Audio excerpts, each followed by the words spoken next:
Every single day, whether you're scrolling through your phone, having a conversation with a friend, or simply thinking to yourself, you're walking through an invisible architecture built by voices that fell silent centuries ago. These aren't just old words or forgotten grammars.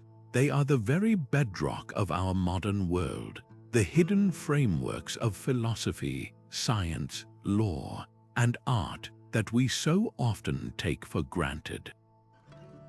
The languages we're about to explore today, 22 of them, each a key to a different part of our collective mind, didn't just fade into history. Instead, they dissolved into the foundations of everything we know, leaving behind a rich, intricate blueprint for modern thought that most of us never even notice. It's a story of connection, of ideas traveling across continents and centuries, shaped by scholars, poets, and traders who probably never imagined how far their words would reach.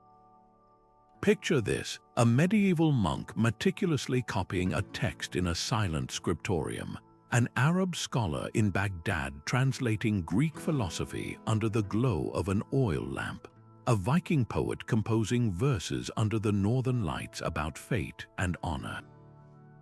These individuals, separated by vast distances and different cultures, were all part of a grand, unconscious collaboration using language not just to communicate, but to build, to question, and to dream. The languages they spoke and wrote might be dead now, but the ideas they carried are more alive than ever, pulsing through our legal systems, our scientific terms, our stories, and even our deepest values. We're about to embark on a journey to meet these 22 linguistic giants, from the commanding presence of Latin to the poetic elegance of Persian, from the mystical depth of Hebrew to the adventurous spirit of Old Norse. Each one has a unique story to tell, a specific gift it handed down to us through the long corridor of time. This isn't just a history lesson, it's a detective story about who we are and how we came to think the way we do. By understanding these languages, we unlock a richer sense of our own identity and the astonishing power of human connection across ages.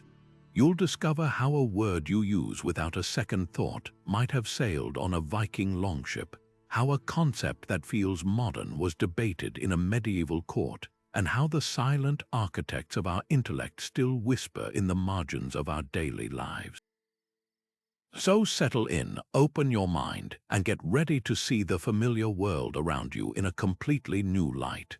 Our exploration begins with the first and perhaps most influential of these languages, the mighty tongue that unified a continent and carried the flame of knowledge through the Middle Ages, Latin. But to truly understand Latin's power, we have to look beyond its imperial roots. After the fall of Rome, this language didn't just survive, it evolved and found a new, profound purpose. It became the sacred tongue of the Church, the official language of law courts from England to Hungary, and perhaps most importantly, the exclusive medium of universities and scholarly debate. Imagine a young student in the 12th century, traveling from his small village to a great center of learning like the University of Paris or Bologna. He wouldn't be speaking his local dialect of French or Italian in the lecture halls. He would be listening, debating, and writing entirely in Latin. This created an incredible intellectual common ground. A scholar from Poland could effortlessly share ideas with a colleague from Spain or Ireland because they were both fluent in the same academic language. This shared vocabulary allowed for the development of scholasticism, a method of rigorous questioning and logical analysis that sought to reconcile faith with reason. Thinkers like Thomas Aquinas used Latin's precise structure to construct complex philosophical arguments, works like the Summa Theologica that remain foundational to Catholic theology and Western philosophy. The language itself, with its complex grammar and extensive vocabulary, was a perfect tool for building these intricate frameworks of thought. It forced a clarity and precision that more fluid vernacular languages were still developing. And this influence seeped into every corner of life. As new concepts emerged in science, medicine, and law, they were almost always named and defined using Latin roots. Terms like habeas corpus in legal practice, quantum in physics, or in vitro in biology all come directly from this medieval tradition of using Latin as a universal code for knowledge. Even as everyday languages like Italian, French, and Spanish began to flourish in literature and poetry, they were constantly borrowing from and being shaped by Latin. Dante Alighieri, though he wrote his Divine Comedy in Italian to make it accessible to common people, was himself a master of Latin and filled his work with concepts and references that only made sense within that Latin intellectual framework. The language was the great unifier, a thread woven through the entire tapestry of medieval Europe, connecting scripture with science, law with literature. It ensured that the wisdom of antiquity, from Aristotle's logic to Galen's medicine, was preserved, copied in monastic scriptoria, and then built upon by generations of scholars. Without this linguistic bridge, the Renaissance may never have happened. So when we use words like data, agenda, or priority, we are unknowingly speaking the language of medieval monks and scholars, keeping their intellectual project alive with every sentence. While Latin was unifying the intellectual landscape of Western Europe, another ancient language was being meticulously preserved far to the east, acting as a lifeline to an even older world of thought. Greek, the language of Plato and Aristotle, never truly died. It simply moved its headquarters. After the political collapse of the Western Roman Empire, Greek found a powerful new home in the Byzantine Empire, centered in Constantinople. Here, it wasn't a scholarly relic but a living, breathing language of court, church, and academia.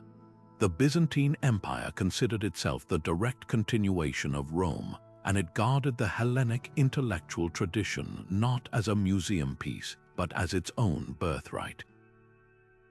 In its libraries and scriptoria, generations of scribes and scholars dedicated themselves to copying and commenting on the foundational texts of classical Greece. This wasn't just an act of preservation, it was an active engagement with the ideas. Think of a scholar like Michael Sellos in the 11th century, a true polymath who served as a high court official while also writing profound works on philosophy, history, and science, all in Greek. He and others like him, such as the prolific teacher and translator Maximus Planudes, kept the flame of classical reasoning burning brightly. They were the vital link, the human bridge that ensured the works of Homer's epic poetry, Euclid's geometry, and Hippocrates' medical wisdom would not be lost to the dust of time.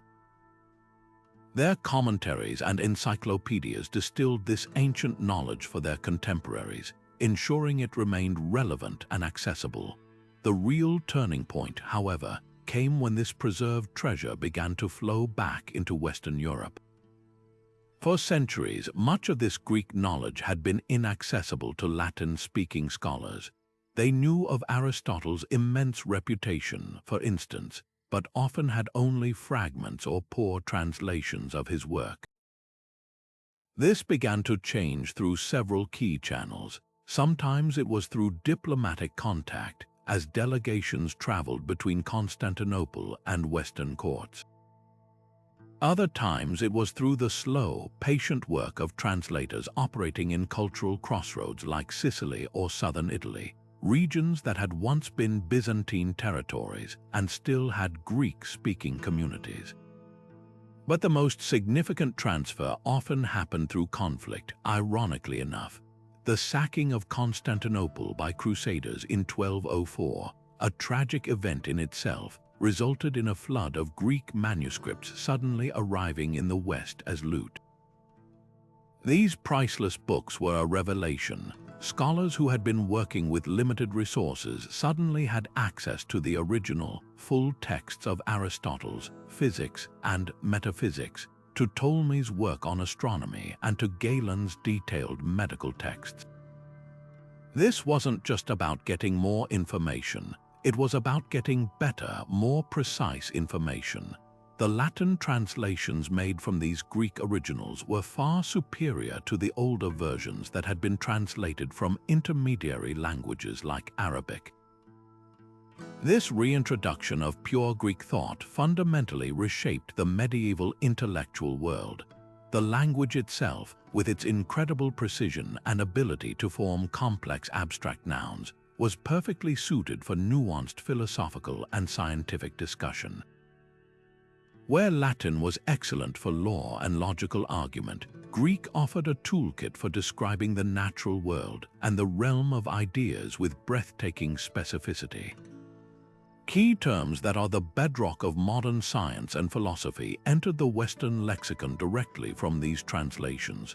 Think about words like physics, metaphysics, theory, hypothesis, energy, and dialectic. Each of these isn't just a word, it's a concept, an entire mode of thinking that was encoded in the Greek language. The rediscovery of Aristotle's works, in particular, triggered an intellectual revolution in Europe. His empirical approach to observing the natural world, his logical frameworks, and his metaphysical questions challenged and eventually became integrated with Christian theology, largely thanks to the work of scholastics like Thomas Aquinas, who are now working from these better Greek sources. This fusion of faith and reason, of Christian doctrine and Aristotelian philosophy, became the central project of the later Middle Ages and directly paved the way for the Renaissance and the scientific revolution. The precision of Greek allowed for debates about the nature of the soul, the structure of the cosmos, and the principles of medicine that were far more sophisticated than anything that had come before in the West. So when we look at the very structure of a modern university, with its separate disciplines of philosophy, physics, and medicine, we are seeing the enduring organizational legacy of the Greek texts that flooded back into medieval Europe. That legacy was carried on the back of a language that refused to die, safeguarded for centuries by the scholars of Byzantium who understood that these words were not just ink on parchment, but the very building blocks of human understanding. While Latin and Greek were busy preserving and rekindling the classical flame in Europe, an entirely different intellectual powerhouse was rising in the East, one that would not just safeguard ancient knowledge but radically transform it. This was the world of the Islamic Golden Age, and its universal language of innovation was Arabic, but to call it simply a language of translation would be a profound understatement. Arabic became the operating system for a vast, interconnected network of thinkers who stretched from the vibrant streets of Baghdad and the observatories of Persia to the libraries of Moorish Spain. It was a period of breathtaking intellectual curiosity, fueled by a cultural directive to seek knowledge wherever it could be found. Caliphs and sultans established massive libraries and translation houses, most famously the House of Wisdom in Baghdad, where teams of scholars, Muslim, Christian, and Jewish, worked side by side. Their mission was monumental: to gather all the world's knowledge, particularly the philosophical and scientific works of the Greeks, and render them into Arabic. This wasn't a passive act of copying, it was the beginning of a great synthesis. Once these texts were translated, scholars didn't just put them on a shelf to admire. They engaged with them, debated them, corrected them, and most importantly, built upon them. Think of a figure like Ibn Sina, known in the West as Avicenna. His monumental work, The Canon of Medicine, was a 5-volume encyclopedia that systematized all medical knowledge from Greece, Rome, Persia, India, and his own original observations. For centuries, it was the standard medical textbook, not just in the Islamic world, but across Europe, its authority virtually unchallenged. Then there was Ibn Rushd or Averroes, a philosopher and jurist from Al-Andalus in Spain. His detailed commentaries on Aristotle were so influential that he was often simply referred to as the commentator by medieval European scholars, who saw him as the essential guide to understanding the ancient Greek master. But these men were more than just translators or commentators. They were revolutionary thinkers in their own right. In mathematics, scholars like Al-Khwarizmi didn't just translate Greek texts on algebra. He essentially invented the discipline as a systematic form of mathematics, giving it the name we still use today from the title of his book, Kitab al-Jabr. The word algorithm is a Latinization of his own name. In optics, Ibn al-Haytham conducted rigorous experiments that overturned ancient Greek theories of vision, establishing the fundamentals of the modern scientific method based on evidence and experimentation centuries before the European Renaissance. The mechanism for transmitting this explosion of knowledge into a Europe that was just beginning to stir from its intellectual slumber were places like the city of Toledo in Spain after its reconquest. Here, another great translation movement began, this time in reverse. Teams of scholars, often led by figures like Gerard of Cremona, flocked to Toledo because they had heard of the incredible Arabic texts held in its libraries. They worked tirelessly to translate these works from Arabic into Latin. Through this doorway flowed not just the original Greek works that had been lost to the West, but more importantly, the centuries of commentary, expansion, and groundbreaking innovation added by the Arabic scholars.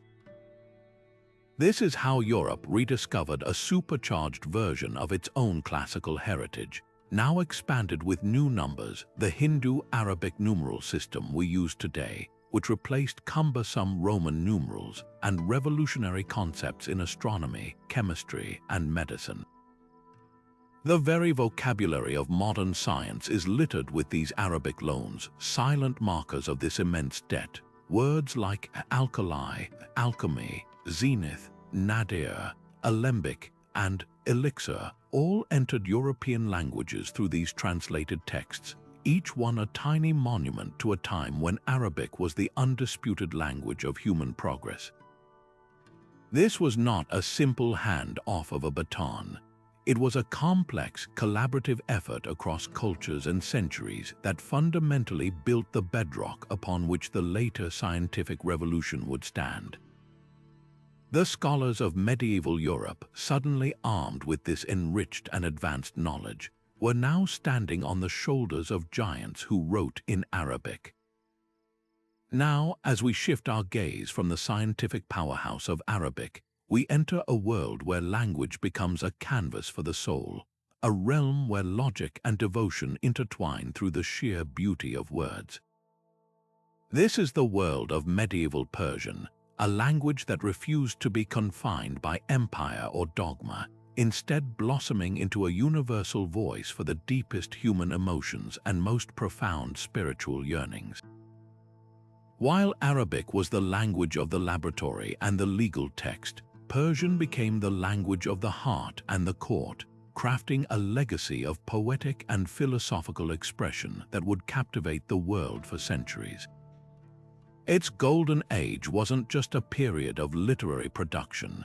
It was a cultural renaissance that redefined how people thought about love, faith, and their place in the universe. Imagine the opulent court of a Persian Shah, where poets were not mere entertainers but revered figures, the rock stars of their day.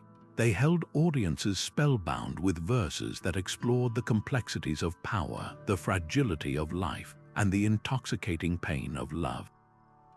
But the influence of Persian stretched far beyond the palace walls, finding its most potent expression in the humble gatherings of Sufi mystics.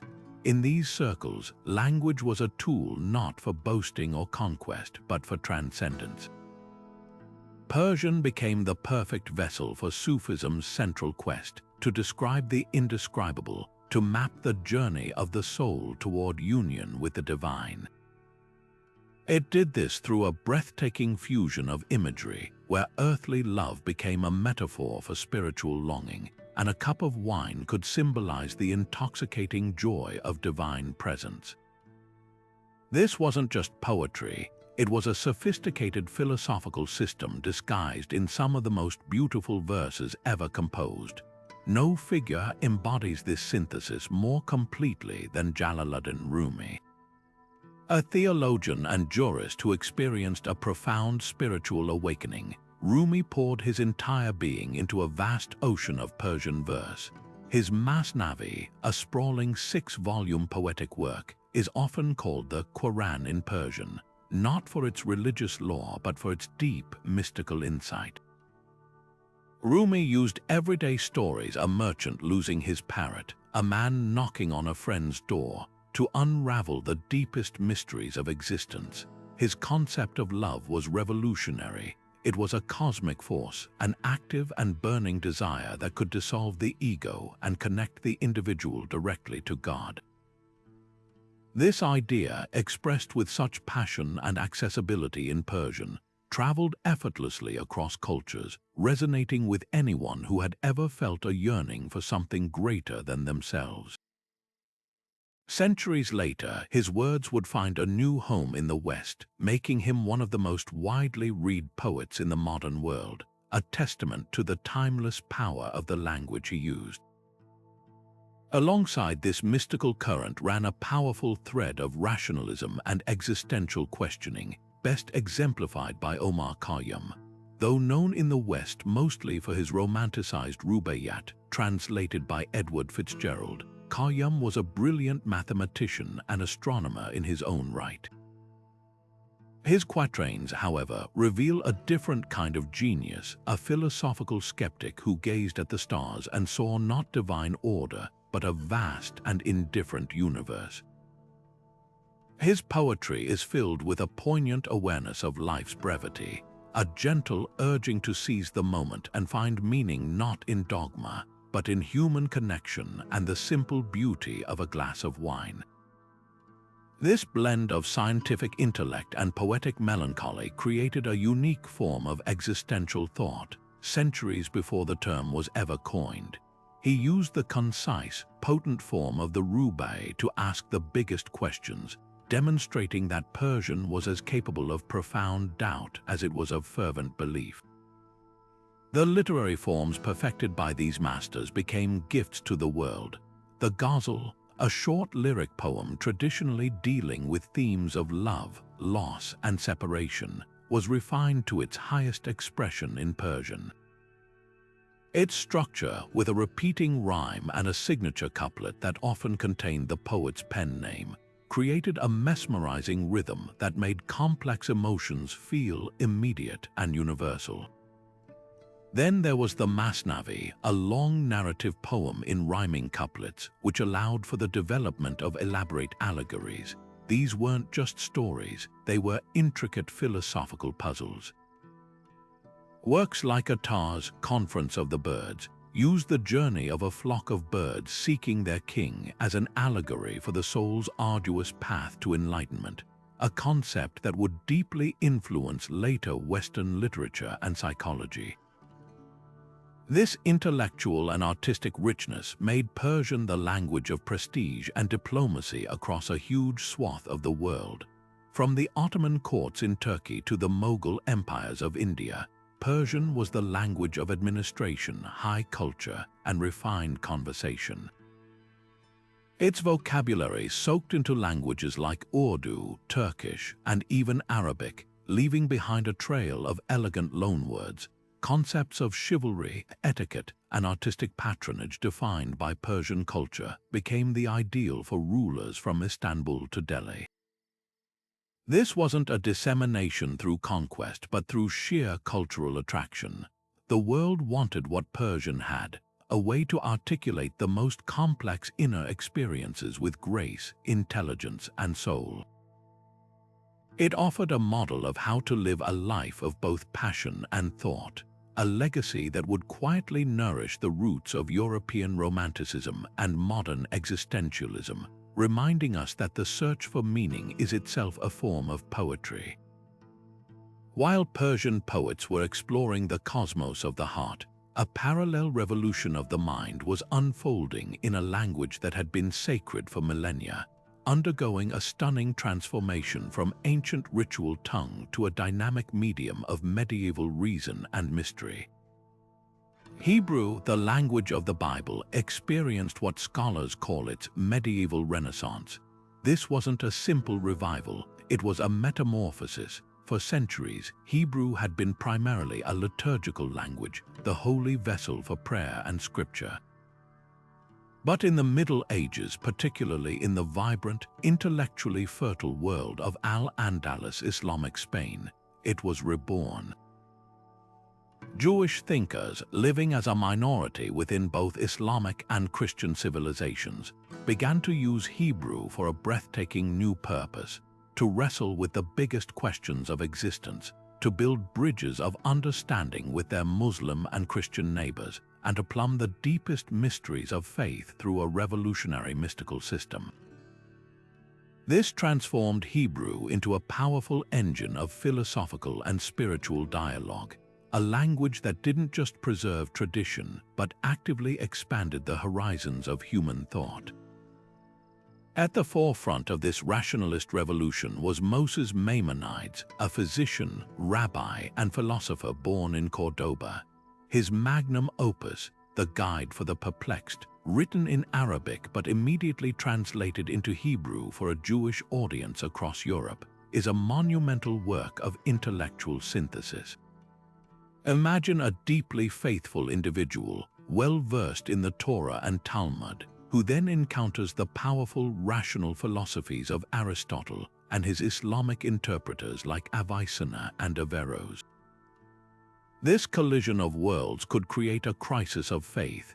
Maimonides wrote his guide precisely for this person, the perplexed. He argued that faith and reason were not enemies but two paths to the same divine truth. Using Hebrew terms and concepts, he daringly reinterpreted biblical stories and laws allegorically. When the Bible speaks of God's hand or anger, Maimonides explained, it is using human language to describe the indescribable for a simple audience. The sophisticated thinker must understand these as metaphors for divine attributes.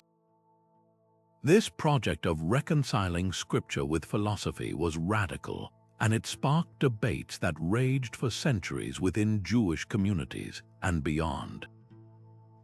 Christian theologians like Thomas Aquinas engaged with his ideas, and his method of logical, systematic inquiry left an indelible mark on the entire scholastic tradition of medieval Europe.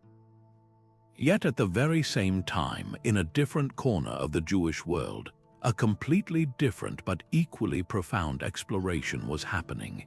In the towns of Provence and northern Spain, a text began to circulate that would change the course of Jewish mysticism forever: the Zohar, or the Book of Splendor. Written in a unique, lyrical Aramaic and Hebrew, it presented itself as the secret teachings of a second-century rabbi, but was likely composed in the 13th century by the Spanish mystic Moses de Leon. If Maimonides was using reason to reach toward God, the Kabbalists of the Zohar were using symbolism, myth, and the power of imagination. They described the universe as emanating from the infinite, unknowable God through 10 divine attributes or spheres of light known as the Sephirot. This wasn't a cold theological map, it was a dynamic, living system. The Sephirot interacted with each other and with humanity in a great divine drama. Human actions, particularly prayer and ethical conduct, had the power to influence the flow of divine energy through these channels, to heal fractures within the Godhead itself, and to bring about cosmic harmony. This idea is encapsulated in one of the most powerful Hebrew concepts to enter modern discourse, tikkun olam, which means repairing the world. For the medieval Kabbalist, this was an active, cosmic responsibility. Every good deed, every moment of compassion, was not just a personal moral act but a gesture that helped mend the very fabric of creation. This rich intellectual ecosystem, with its rationalist and mystical poles, didn't exist in a vacuum. It thrived because of translation, the same vast translation movement that brought Greek and Arabic knowledge into Latin also involved Jewish scholars working in all directions.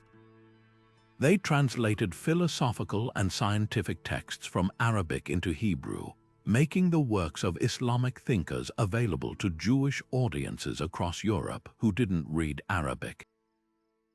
Then, often working in collaboration with Christian scholars, they translated these Hebrew versions into Latin, feeding this enriched knowledge stream into the universities of Christendom.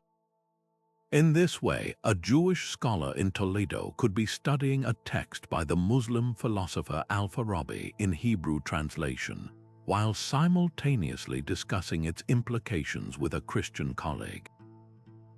Hebrew became a crucial linguistic switchboard in this massive medieval exchange of ideas, facilitating a three-way dialogue between Jewish, Islamic, and Christian thought on topics ranging from metaphysics and ethics to medicine and astronomy. This ensured that Jewish intellectual traditions remained not only vibrant but deeply influential, contributing key concepts and methods that would quietly shape the trajectory of Western thought for centuries to come, proving that a language's power lies not in its number of speakers, but in the depth of the ideas it dares to carry. Yet as this vibrant exchange of ideas flowed through Hebrew, Arabic, and Latin, another language was playing an even more fundamental, though often hidden, role in the very survival of this knowledge. If Greek thought was the precious cargo and Arabic the mighty ship that carried it forward, then Syriac was the indispensable dockyard where that ship was first built and provisioned. This dialect of Aramaic, the language Jesus himself likely spoke, became one of the most critical and most overlooked linguistic bridges in human history.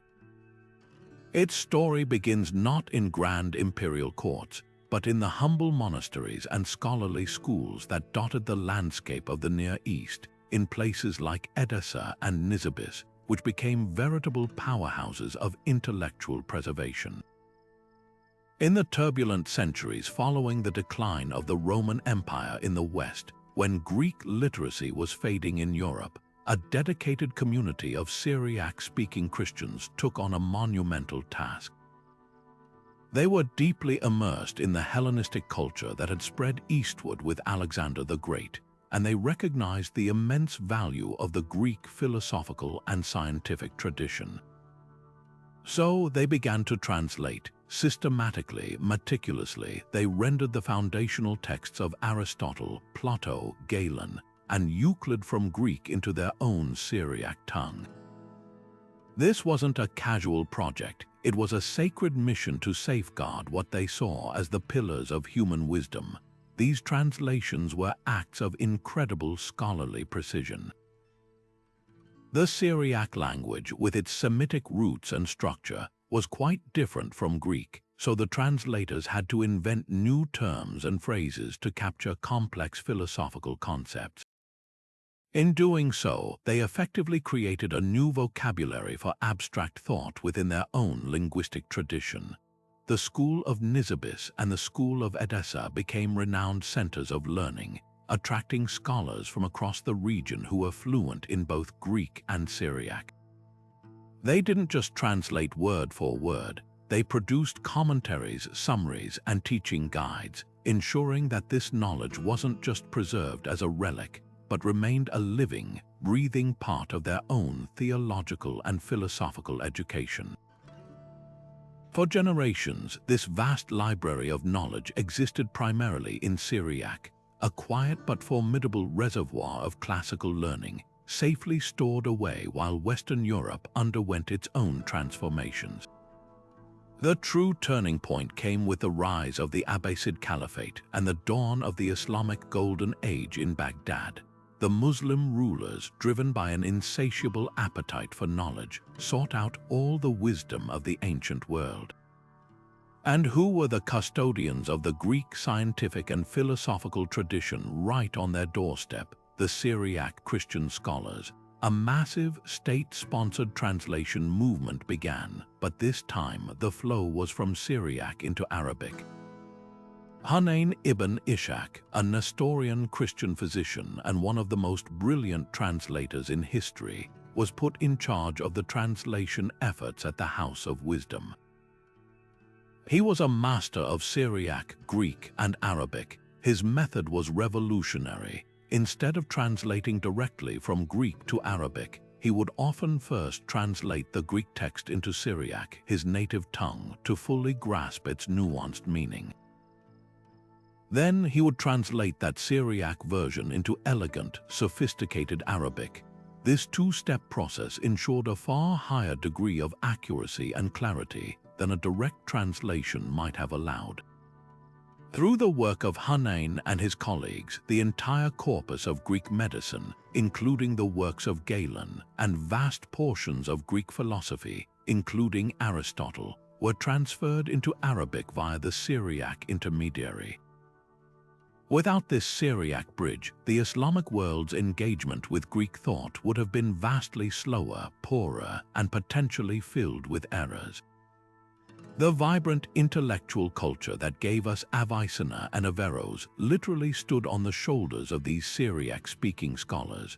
But Syriac's contribution was far more than that of a passive pipeline. This language also developed its own rich and distinctive intellectual traditions. Syriac theologians like Ephraim the Syrian, who wrote exquisite poetic hymns, and mystical thinkers like Isaac of Nineveh, developed profound concepts of faith, divine love, and asceticism that would influence later Christian mysticism in both the East and West. Their literature, liturgy, and poetry created a unique cultural world that stretched from the Mediterranean deep into Persia and India along thriving trade routes. The language itself became a vehicle for a distinctive form of Christianity that emphasized the use of reason in faith and the importance of personal spiritual experience. In many ways, the Syriac tradition prefigured the kind of interdisciplinary dialogue we value today, seeing no contradiction between the study of Aristotle's logic and the pursuit of divine truth. Their work as cultural and linguistic mediators, operating often in the shadow of empires, is a powerful testament to how small, dedicated communities can become the guardians of civilization's most precious ideas, ensuring that the light of knowledge is never extinguished but is instead passed on from one language to another to illuminate the world for generations to come. As we witness the quiet, scholarly work of Syriac preserving knowledge across the Near East, a parallel story of linguistic creation was unfolding far to the north, one driven not by preservation, but by a bold, missionary vision to unify an entire cultural world. This brings us to the remarkable story of Old Church Slavonic, a language that was almost literally invented for a purpose, designed from the ground up to become the spiritual and intellectual heart of the Slavic peoples. In the mid-9th century, the great Moravian prince Rastislav made a strategic and deeply insightful request to the Byzantine emperor. He asked not for soldiers or gold, but for missionaries, scholars who could teach his people Christianity in their own tongue.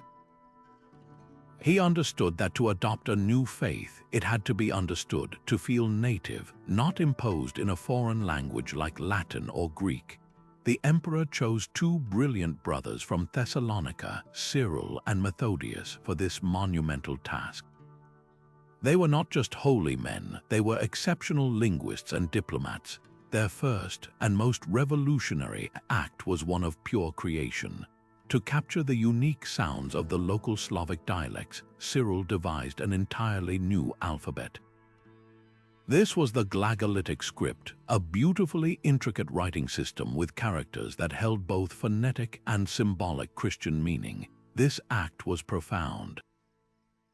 It sent a clear message from the very start: your language, your culture, is worthy of being written down, worthy of carrying the word of God.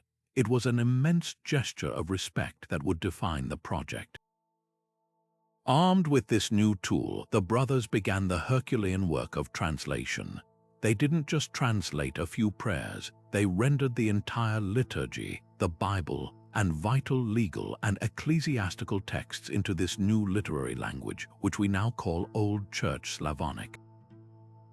Imagine the impact of hearing the Gospels proclaimed in a language you could actually understand, rather than the mysterious and imposing sounds of Latin.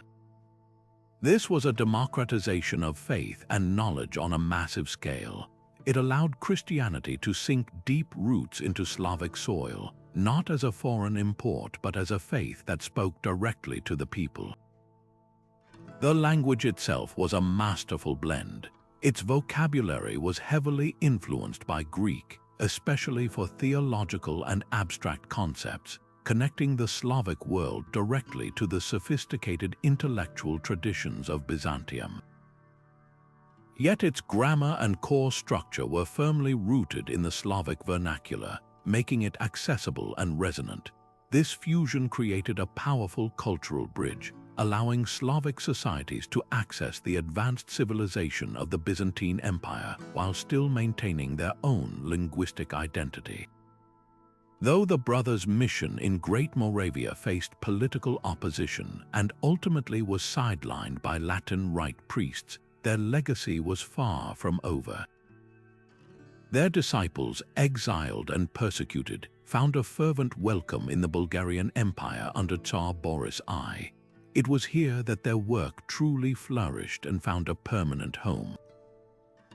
Bulgaria became the cradle of Old Church Slavonic literature, with thriving literary schools in Preslav and Ohrid producing a flood of original works, not just translations.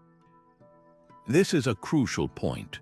Old Church Slavonic quickly evolved beyond a mere translation language into a vibrant literary medium in its own right. Scribes and scholars composed hymns, saints' lives, and historical chronicles, creating a shared body of literature that gave the diverse and often divided Slavic tribes a common cultural currency. The alphabet itself was refined in Bulgaria, evolving into the simpler, more elegant Cyrillic script named in honor of Saint Cyril, which remains the alphabet of Russia, Ukraine, Bulgaria, Serbia, and other nations to this day. The long-term impact of this created language is almost impossible to overstate. It became the unchanging, sacred standard, the Slavo-Latina, as it were, for Orthodox Slavs for over a millennium. While the everyday vernacular languages of the people naturally evolved and diverged over the centuries, Old Church Slavonic remained the stable language of the Church, of high literature, and of formal administration. This created a fascinating diglossic situation where the ancient, liturgical language continuously fed and enriched the developing modern languages. It provided a ready-made vocabulary for complex ideas concerning law, governance, spirituality, and art. The very notion of a shared Slavic identity, of a common spiritual and cultural homeland that transcended political borders, is a direct product of this linguistic project. It embedded a set of values deeply into the regional psyche, the value of unity through a shared faith, the importance of community over pure individualism, and the pursuit of spiritual truth as a highest goal. These medieval notions, carried through the solemn and beautiful sounds of Old Church Slavonic chants in Orthodox churches even today, continue to subtly shape the thought and worldview of Eastern Europe, a testament to the enduring power of a language built not by accident, but with a purpose of unity and enlightenment. Yet while the scholars of the Slavic world were building a unified identity through faith and scripture, an entirely different kind of intellectual tradition was being forged not in quiet monasteries, but on the stormy decks of Viking longships and in the smoky halls of Scandinavian chieftains. Old Norse offers a powerful reminder that profound medieval thought was not the sole property of cloistered monks. It thrived just as vibrantly in the hearts of explorers, poets, and lawmakers who saw the entire North Atlantic as their domain. This was a world where wisdom was often carved in runes on stone or woven into intricate, alliterative verse to be recited from memory. The Vikings are so often caricatured as mere raiders, but their language reveals a culture of astonishing depth, one that grappled with the biggest questions of existence through a unique and compelling lens. Theirs was a world view shaped by a harsh and beautiful environment, where the sea was both a highway and a grave, and where the gods themselves were not all-powerful, but bound by the same inexorable fate that awaited every mortal. The two great pillars of this intellectual tradition are the Poetic Edda and the later Prose Edda, compiled by Snorri Sturluson in the 13th century. These collections are far more than just myths and stories. They are sophisticated philosophical texts dressed in the garb of epic poetry. They present a universe, Yggdrasil, the world tree, that is dynamic, chaotic, and constantly under threat. The gods are not omnipotent creators but flawed, striving beings engaged in a desperate struggle to maintain order against the forces of chaos, knowing full well that they are destined to fail at Ragnarok, the twilight of the gods. This concept of an inevitable fate, or Orlög, is central to the Old Norse mindset. It wasn't a cause for despair, but rather a call to courage. If the outcome is already woven by the Norns, the goddesses of fate, then what matters is not victory, but how one faces that destiny. The highest virtue was to meet one's end with stoic resolve, to die with a laugh on your lips, a concept captured perfectly in the heroic fatalism of the sagas. This philosophical framework directly shaped their legendary legal traditions. The Icelandic Althing, established in 930, is one of the world's oldest parliamentary institutions. Here, in an outdoor assembly, free men would gather to debate and adjudicate the law. The law itself was not written down initially. It was a spoken code, a vast body of precedent and principle memorized and recited by the law speaker. This required an incredible feat of collective memory and linguistic precision. The language of the law was as poetic as it was practical, using Kenning's metaphorical compound phrases to describe complex legal concepts. A lawsuit wasn't just a lawsuit. It might be called the storm of the arrow or the counter of injury. This fusion of poetic language and legal reasoning fostered a society that valued eloquent speech, fierce independence, and a deep respect for process and honor, even amidst bloody feuds. And the influence of this vibrant world is etched into the very words we speak today. The Vikings didn't just raid coasts, they raided languages. Their extensive travel and settlement left a massive imprint on English especially. Common words like sky, skin, egg, knife, and window from vindauga, meaning wind-eye, are all gifts from Old Norse. More visceral terms like berserk from berserkir, meaning bare-shirted warriors who fought in a trance like fury, and ransack from ransaka, to search a house, tell a story of a tumultuous and transformative contact. But their greatest export might have been their narrative genius. The Icelandic family sagas are masterpieces of psychological realism, written in a lean, understated prose that feels startlingly modern. They explore complex family dynamics, the consequences of pride, and the subtle workings of honor with a depth that would not be seen again in European literature for centuries. In these tales, we don't find flat heroes and villains, but fully realized characters caught in difficult moral situations, their inner struggles laid bare with a clarity that prefigures the modern novel.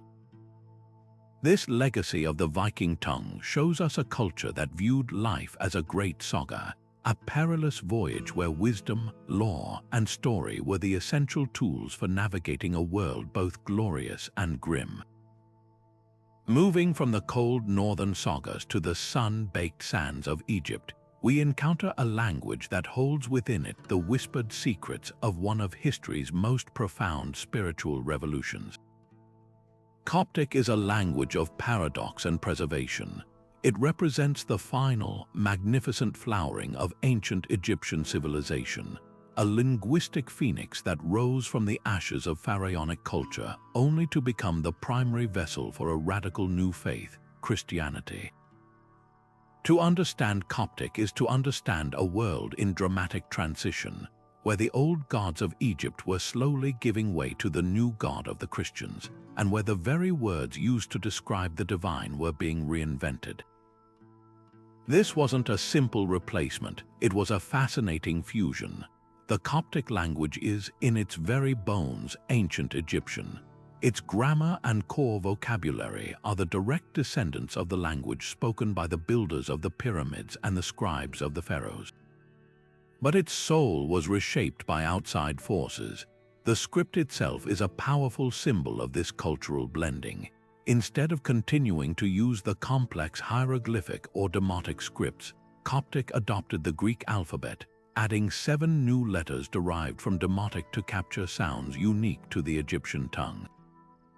This act was revolutionary. It married the prestige and widespread utility of Greek, the language of the Hellenistic world, with the deep, indigenous roots of the Nile Valley. This new linguistic tool became the lifeblood of Egyptian Christianity, a faith that took root earlier and more deeply in Egypt than almost anywhere else in the Roman Empire. The deserts of Egypt became dotted with monasteries, havens for men and women seeking a life of intense prayer and asceticism. Within these communities, Coptic flourished as a sacred language. The Bible was translated into Coptic, and a rich body of liturgy, sermons, and saints' lives was composed, creating a distinctively Egyptian Christian identity. But the most astonishing discovery related to Coptic, one that shook the foundations of religious scholarship, came entirely by accident in 1945.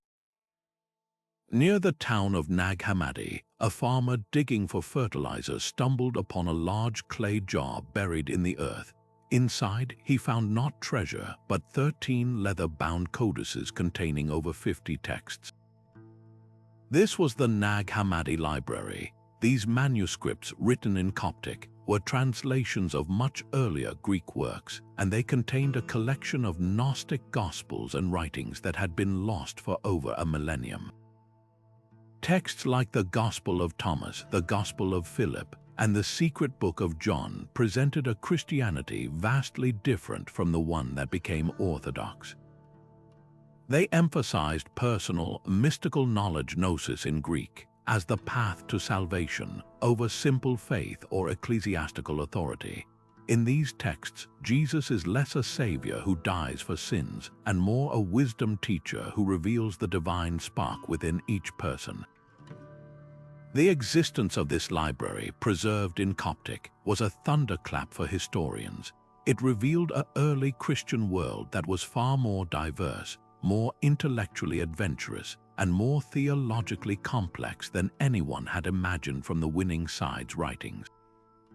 It showed that the formation of Christian doctrine was a fierce, vibrant battle of ideas, and that for a time, many different paths were being explored.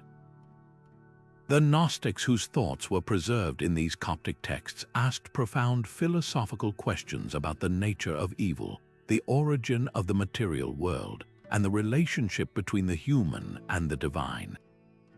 Their alternative visions, though eventually declared heresy, never completely disappeared. They quietly influenced later mystical movements in both the East and West, from the hesychast traditions of Byzantine spirituality to the speculative theology of medieval European mystics like Meister Eckhart, who also spoke of finding God within the soul's ground. The Coptic language, by safeguarding these suppressed voices, ensured that this strand of thought, with its emphasis on inner experience and direct knowledge of the divine, remained part of the broader conversation of human spirituality. Yet the story of Coptic is also one of resilience in the face of decline.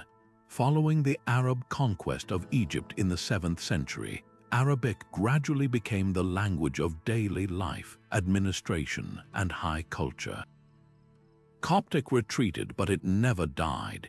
It became a liturgical language, cherished and maintained by the Coptic Orthodox Church as a sacred treasure, a living link to their ancient heritage. Even today, the liturgy is still sung in Coptic in churches across Egypt and the diaspora, a sonic tapestry weaving together the ancient language of the pharaohs with the praises of the Christian God. For linguists, this survival is a gift. Coptic acts as a Rosetta Stone for the ancient Egyptian language, because we can read Coptic perfectly, and because it is the direct descendant of the older language. Scholars can use it to accurately reconstruct the pronunciation and grammar of hieroglyphics, breathing audible life into words that had been silent for millennia. The story of Coptic is a powerful lesson in how a language can be a vessel for identity, a repository for lost wisdom, and a bridge across millennia, proving that even a tongue spoken by a minority can hold echoes that change our understanding of the entire world. Journeying south from the Mediterranean world, we arrive in the highlands of Ethiopia, where a language of immense spiritual and royal power carved out an intellectual kingdom entirely its own. Ge'ez, or Classical Ethiopic, stands as a monumental testament to the independence and sophistication of medieval African thought. Unlike many languages we've discussed that served as bridges between cultures, Ge'ez was the bedrock of a unique and enduring civilization, the linguistic soul of a nation that developed its own distinctive brand of Christianity, its own literary canon, and its own philosophical traditions, all while maintaining a vibrant dialogue with the wider world. This wasn't a language of mere translation.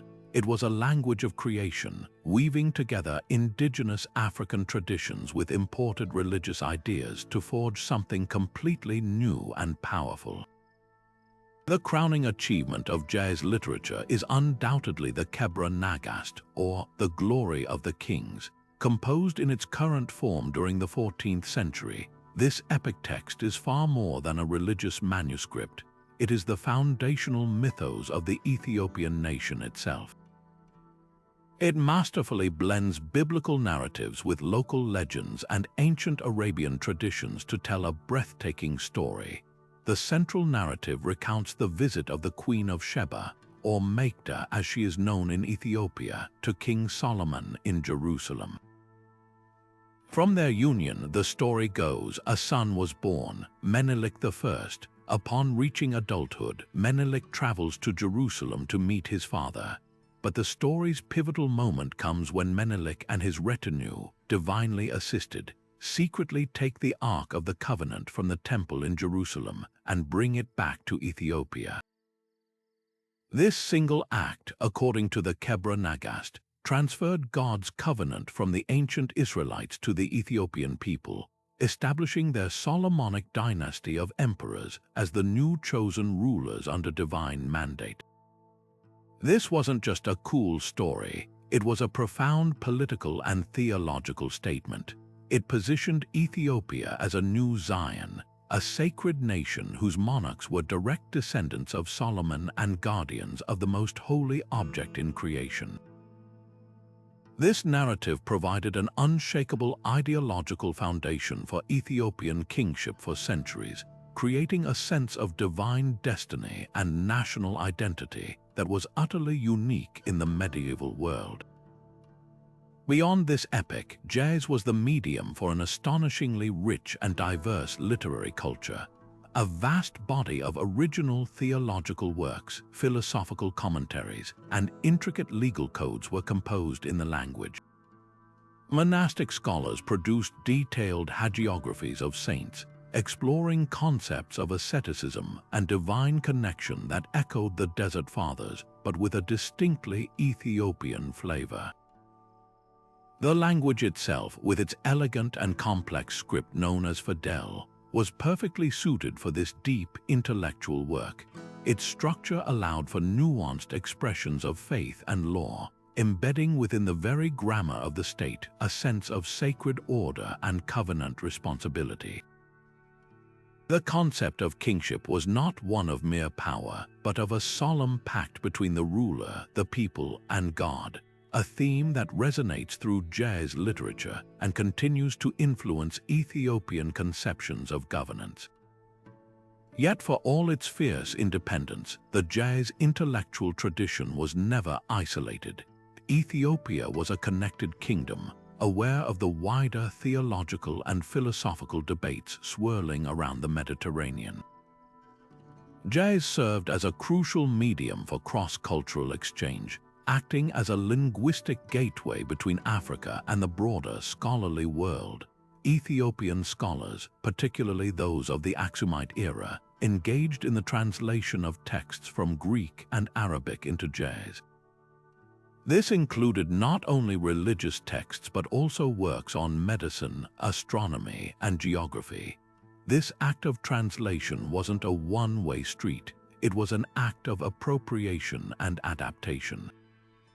Ideas from these foreign texts were absorbed, debated, and then reinterpreted through a distinctly Ethiopian lens, enriching the local intellectual tradition without overwhelming it. This positioned Ethiopia as a vital, though often overlooked, participant in the medieval world's network of knowledge, a hub where African, Semitic, and Mediterranean ideas met and merged. The most remarkable aspect of Jez is its enduring legacy. While it ceased to be a spoken vernacular around the 10th century, it never became a truly dead language in the way we think of Latin or Coptic. It evolved into a liturgical language much like Hebrew did, and remains the living, breathing tongue of the Ethiopian Orthodox Tewahedo Church to this day. It is chanted in liturgy, studied by priests and scholars, and is the vessel for a living tradition that stretches back over a millennium. This incredible continuity makes Jez unique among the languages we've explored. It isn't a fossil to be studied under glass. It is a current that has flowed uninterrupted through the heart of Ethiopian culture, carrying the profound ideas of the medieval period directly into the modern world. It stands as a powerful counter-narrative to the idea that deep, complex intellectual work in the medieval period was solely a European or Middle Eastern phenomenon. Here, in the highlands of Africa, a language flourished that articulated a vision of faith, kingship, and identity so powerful that it continues to define a nation, proving that some voices from the past never fall silent. They simply find new ways to be heard. While the great empires and scholarly hubs of the Mediterranean were bustling with intellectual activity, a quiet but equally profound revolution was taking place on the very edge of the known world, in the misty monasteries and verdant hills of Ireland. Here, a language of astonishing poetic complexity and spiritual depth was not only surviving but thriving, creating a unique intellectual sanctuary that would become the guardian of Western learning during its most fragile hours. Old Irish, the language of the medieval Gaels, offers a captivating story of how a so-called peripheral culture, far from the centers of imperial power, became a vital beacon of preservation and innovation. This wasn't a story of military conquest or economic dominance, but of a deep, abiding love for knowledge and beauty, a commitment to scholarship that would ultimately help rekindle the light of learning across a darkened continent. The most iconic symbols of this golden age are, without a doubt, the breathtaking illuminated manuscripts like the Book of Kells and the Book of Durrow. To simply call these books is a profound understatement. They are portals into a unique state of mind where faith, art, and intellectual fervor merged into a single, glorious expression. Imagine a monk hunched over a sheet of vellum in a cold stone scriptorium, his only light a flickering candle or a small window. With painstaking patience, he would spend months, perhaps even years, on a single page, filling every available space with intricate, swirling patterns known as insular art. These were not mere decorations, they were a form of visual theology. The complex knots and interlacing designs, which have no beginning and no end, were meditations on the eternal, interconnected nature of God's creation. The vibrant colors derived from precious minerals and plants were a celebration of the physical world's beauty, a radical idea that saw God's hand in every aspect of nature, not something to be rejected or escaped. This holistic vision, where the divine was present in the intricate pattern of a hound's fur or the curve of a vine, was a distinctly Celtic contribution to Christian thought, a worldview that valued the immanent as much as the transcendent. This fusion of the native and the imported is the true genius of the old Irish intellectual tradition. When Christianity arrived in Ireland, it didn't simply erase the existing pagan Celtic culture. Instead, something remarkable happened, a synthesis. The old gods of the Tuatha De Danann were often transformed into heroic figures or saints in new stories. The ancient Celtic reverence for the natural world, for sacred groves, wells, and stones was baptized into a Christian context. This created a spirituality that was deeply incarnational, finding the sacred not in opposition to the world but woven directly into its fabric. This is powerfully evident in the poetry of the time. Early Irish monks, who are often the descendants of druids and bards, wrote poems that expressed their faith through the lens of their native landscape. They didn't write about deserts, they wrote about the blackbird singing from a yellow-heaped hazel tree, the wind sweeping over the lake, the pale sun over the Irish Sea. In one famous poem, the monk describes his little hut in the woods, where the birds are his priests and the animals his congregation. This wasn't a rejection of learning, it was an expansion of it, a belief that all of creation was a text to be read and revered, a concept that would much later find echoes in the ecological and environmental movements. But the Irish monks were far more than just nature poets and artists. They were some of the most formidable linguists and preservers of knowledge in early medieval Europe. As the Roman Empire crumbled and waves of invasions swept across the continent, many of the great libraries and centers of learning were destroyed.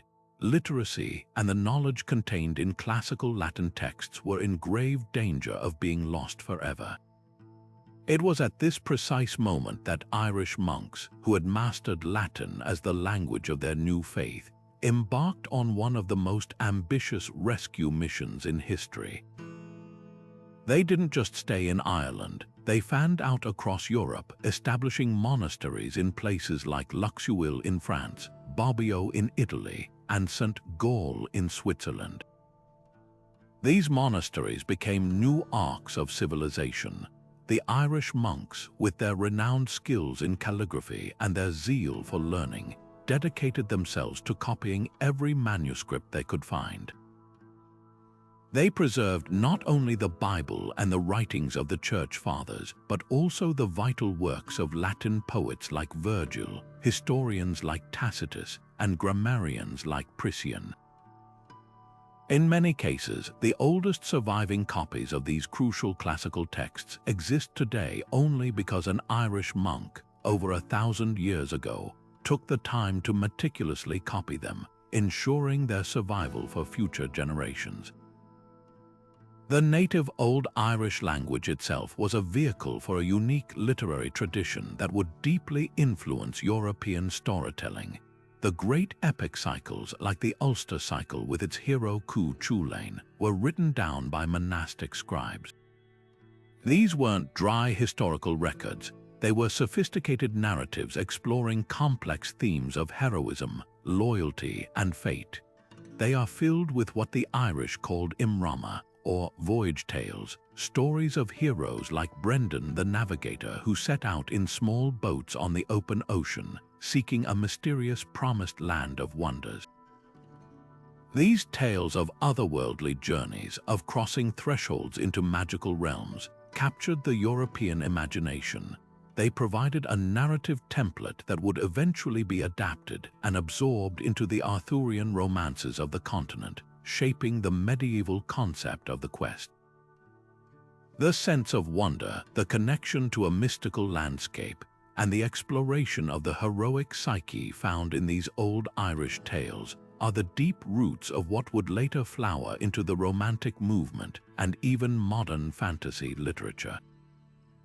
The work of a few dedicated scholars on a remote island, committed to preserving both their own stories and the learning of a fallen empire, ensured that this rich tapestry of ideas would endure, proving that the keepers of the flame are sometimes found not in the center of the empire, but on its wild and creative edges.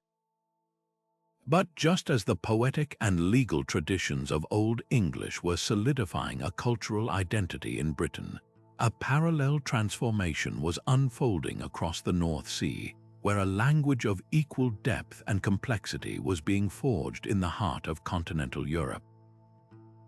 Old High German, the ancestor of modern German, was not merely a collection of regional dialects.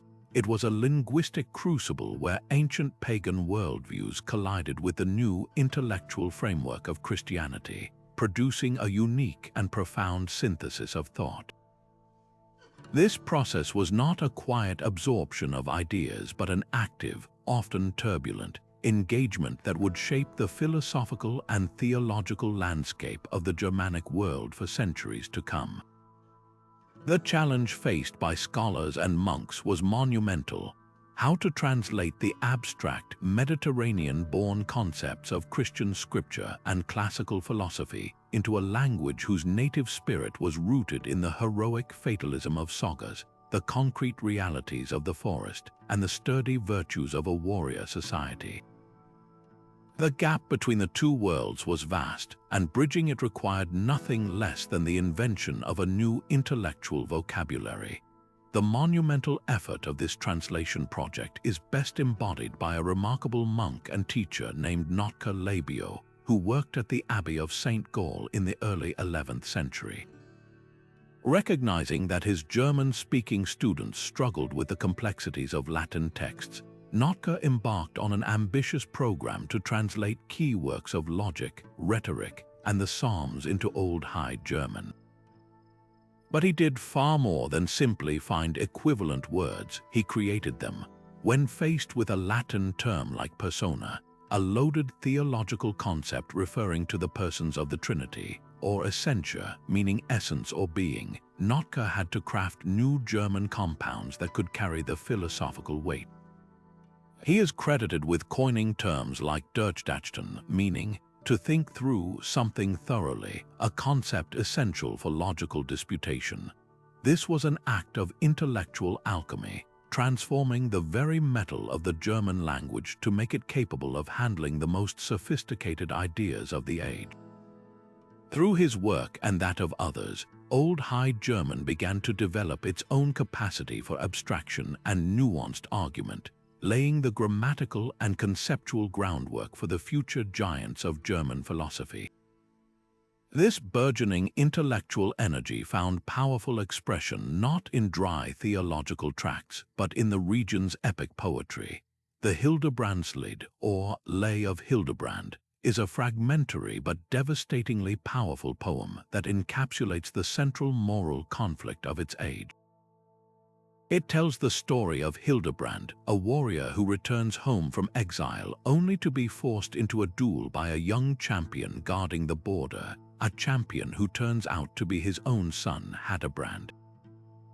The poem freezes at the moment before the fatal clash, leaving us with Hildebrand's agonizing inner monologue. His duty as a warrior, bound by the sacred Germanic code of honor, demands he fight and prove his strength. His duty as a father and his human love demands he lay down his weapon. There is no clear Christian message of forgiveness here. Instead, we are plunged into a timeless, existential tragedy about the irreconcilable demands of conflicting loyalties. The poem doesn't offer an answer, but it forces a question of immense philosophical depth. What does a man do when every possible action is a violation of a sacred duty? This intense focus on inner conflict, on the psychology of a character torn between identity and action, prefigures the deep introspection that would later characterize German literature and thought. Alongside this worldly epic tradition flourished a body of religious poetry that sought to merge the new faith with the familiar sensibilities of the Germanic people.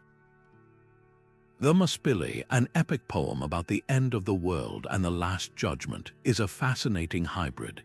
It uses the vivid, violent imagery of a pagan Ragnarok, a great final battle, but redirects it toward Christian eschatology. Similarly, the magical, protective charms known as the Mersberg incantations show the old and new worlds existing side by side. One charm calls upon pagan goddesses like Fall and Woden to heal a horse's sprained foot, while another might invoke the Christian Trinity. This was not simple superstition. It was a genuine attempt to understand the mechanics of the universe through a blended spiritual lens. The language itself became a meeting ground where the power of the old oral poetic traditions was harnessed to explain the new cosmology. The ultimate expression of this synthesis is the work of the visionary woman Hildegard of Bingen, who, though she wrote primarily in Latin, was deeply influenced by the linguistic and conceptual world of Old High German. Her dazzling, often terrifying visions filled with towers of light, spinning wheels of creation, and anthropomorphic forces of nature feel less like scholastic theology and more like a direct continuation of the Germanic propensity for seeing the divine in the patterns of the natural world. Her creation of a secret language, the lingua ignota, complete with its own alphabet, was an attempt to find words pure enough to describe her mystical experiences, an endeavor that speaks to a deep desire to push language beyond its ordinary limits to capture the ineffable. The legacy of Old High German is this very impulse, to look inward with fierce intensity, to wrestle with complex moral dilemmas without expecting easy answers, and to build frameworks of thought capable of holding both faith and doubt, both the logical and the mystical. It was in this linguistic forge that the distinctive voice of German philosophy, the voice of a Luther, a Kant, or a Nietzsche, was first tempered, a voice that would forever value depth, introspection, and the courage to confront the most difficult questions of human existence. But just as the poetic and legal traditions of Old English were solidifying a cultural identity in Britain, a parallel transformation was unfolding across the North Sea, where a language of equal depth and complexity was being forged in the heart of continental Europe. Old High German, the ancestor of modern German, was not merely a collection of regional dialects. It was a linguistic crucible where ancient pagan worldviews collided with the new intellectual framework of Christianity, producing a unique and profound synthesis of thought. This process was not a quiet absorption of ideas, but an active, often turbulent, engagement that would shape the philosophical and theological landscape of the Germanic world for centuries to come. The challenge faced by scholars and monks was monumental: how to translate the abstract, Mediterranean-born concepts of Christian scripture and classical philosophy into a language whose native spirit was rooted in the heroic fatalism of sagas, the concrete realities of the forest, and the sturdy virtues of a warrior society. The gap between the two worlds was vast, and bridging it required nothing less than the invention of a new intellectual vocabulary. The monumental effort of this translation project is best embodied by a remarkable monk and teacher named Notker Labio, who worked at the Abbey of St. Gall in the early 11th century.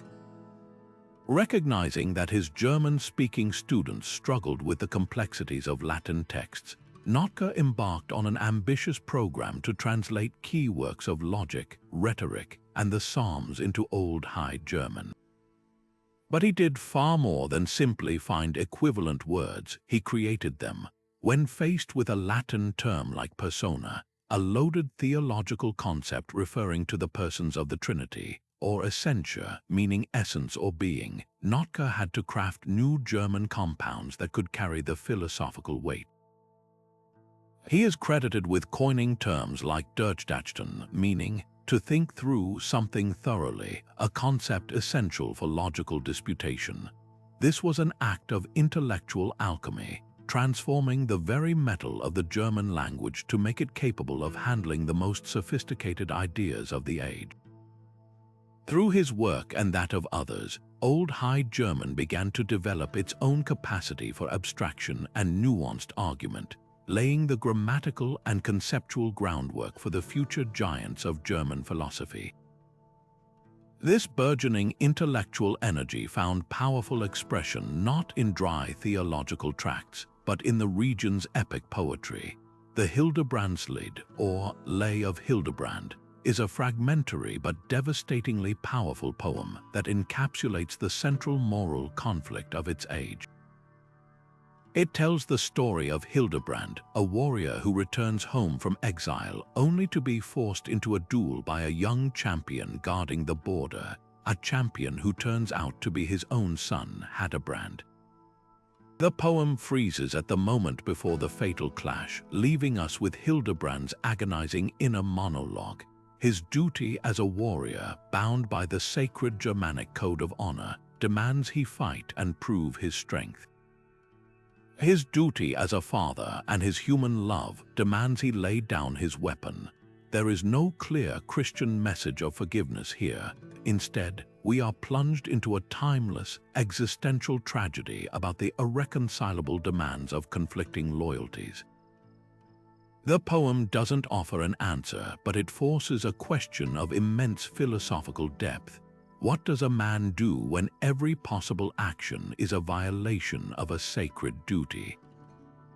This intense focus on inner conflict, on the psychology of a character torn between identity and action, prefigures the deep introspection that would later characterize German literature and thought. Alongside this worldly epic tradition flourished a body of religious poetry that sought to merge the new faith with the familiar sensibilities of the Germanic people. The Muspili, an epic poem about the end of the world and the Last Judgment, is a fascinating hybrid.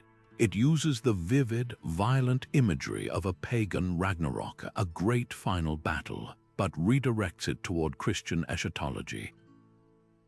Similarly, the magical, protective charms known as the Mersberg incantations show the old and new worlds existing side by side. One charm calls upon pagan goddesses like Fall and Woden to heal a horse's sprained foot, while another might invoke the Christian Trinity. This was not simple superstition. It was a genuine attempt to understand the mechanics of the universe through a blended spiritual lens. The language itself became a meeting ground where the power of the old oral poetic traditions was harnessed to explain the new cosmology. The ultimate expression of this synthesis is the work of the visionary woman Hildegard of Bingen, who, though she wrote primarily in Latin, was deeply influenced by the linguistic and conceptual world of Old High German. Her dazzling, often terrifying visions filled with towers of light, spinning wheels of creation, and anthropomorphic forces of nature feel less like scholastic theology and more like a direct continuation of the Germanic propensity for seeing the divine in the patterns of the natural world.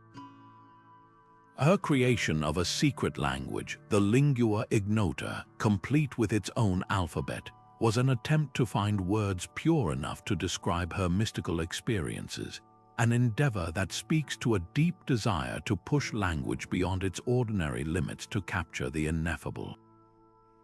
The legacy of Old High German is this very impulse, to look inward with fierce intensity, to wrestle with complex moral dilemmas without expecting easy answers, and to build frameworks of thought capable of holding both faith and doubt, both the logical and the mystical.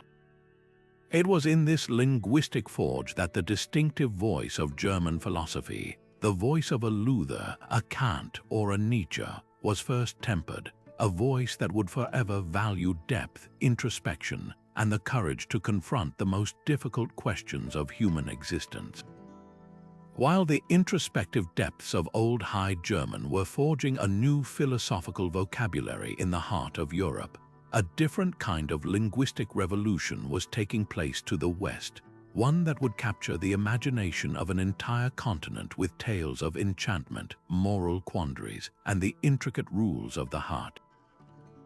Old French emerged not from monastic scriptoria but from the vibrant courts of Aquitaine and Anjou, becoming the undisputed language of European sophistication and the primary vehicle for a new set of ideals that would redefine nobility itself.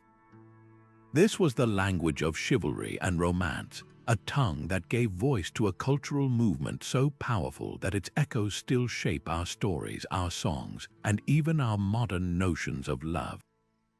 The engine of this revolution was the troubadour, a poet-musician who traveled from castle to castle, his performances not mere entertainment but a sophisticated art form that explored the most complex human emotions with a startling new intensity.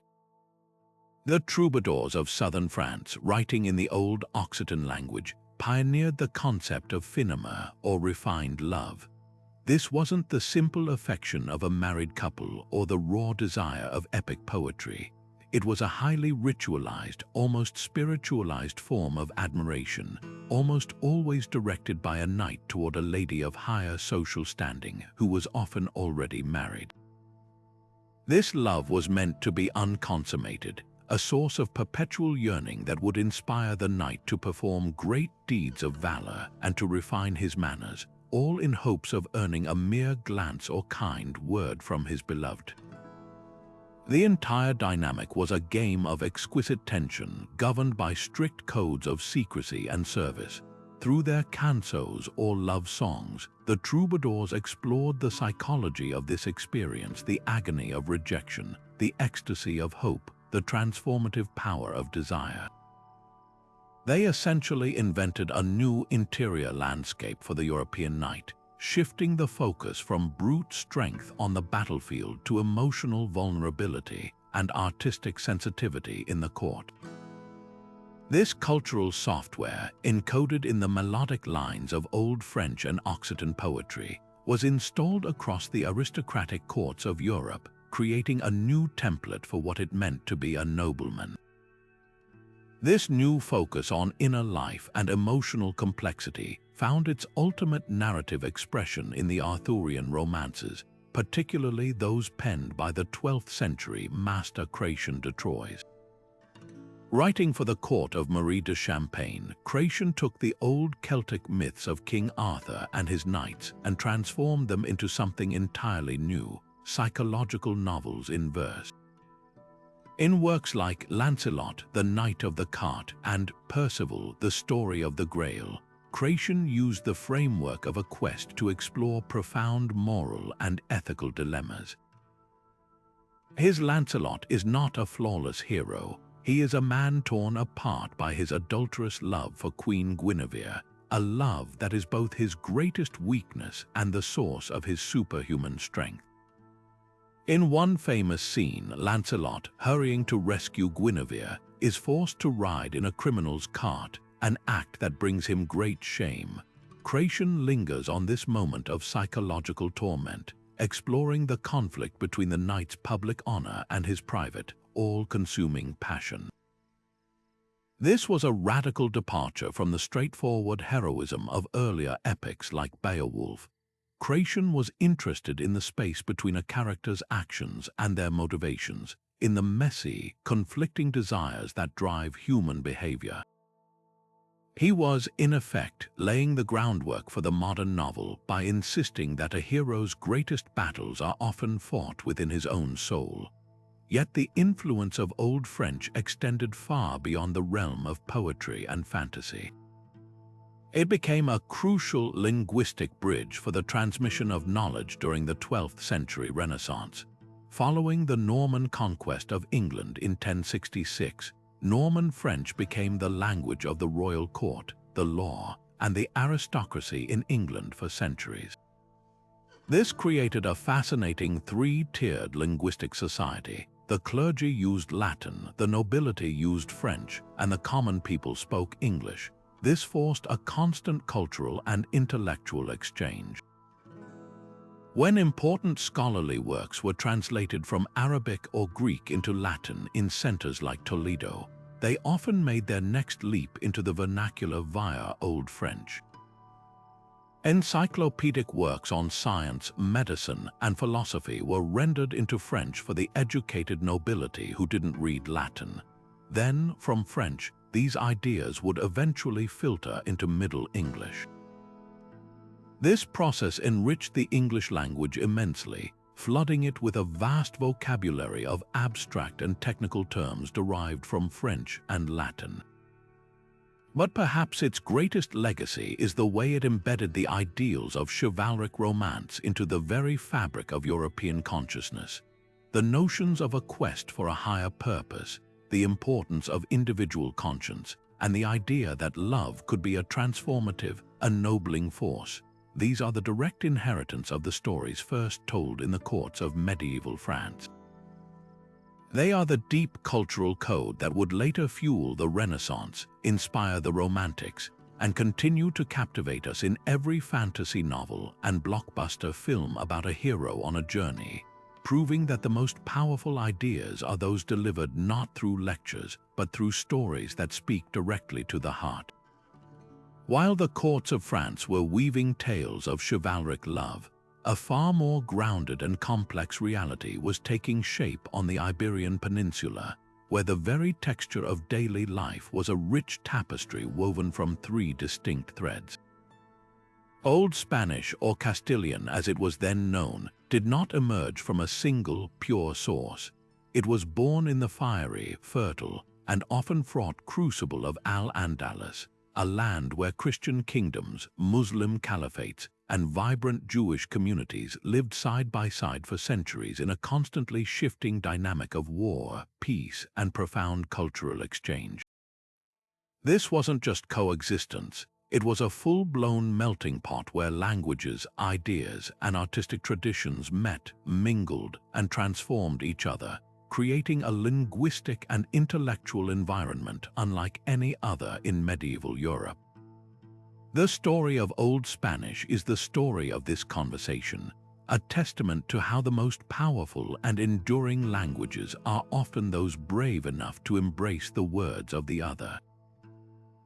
This cross-pollination is embedded in the very words Spaniards use today. The deep imprint of Arabic is everywhere, a lasting legacy of over 700 years of Muslim rule. Walk through any Spanish city and the names whisper this history. The mighty Guadalquivir River gets its name from the Arabic al-Wadi al-Kabir, meaning the Great River. The sprawling fortress of the Alhambra takes its title from Al-Qala al-Hamra, the Red Fortress, but this influence goes far beyond place names, seeping into the core of daily expression. That cheerful Spanish exclamation, "Allez," at a flamenco performance likely evolved from the Arabic wallah, meaning by God. Common words like aceite for oil from az-zait, azúcar for sugar from az-sukar, and alfombra for carpet from al-hanbal all entered the language during this period. These weren't just borrowed nouns, they represented the transfer of entire concepts, technologies, and aspects of material culture from the sophisticated Al-Andalus society to the emerging Christian kingdoms. The language itself became a living archive of this exchange, its vocabulary a map of cultural contact. This linguistic fusion created the perfect conditions for one of the great masterpieces of medieval literature, the Canto de Mio Cid, the Song of My Cid. Unlike the mythical heroes of French romance, the Cid is a historical figure, Rodrigo Diaz de Vivar, an exiled knight whose story is grounded in the complex political realities of 11th century Spain.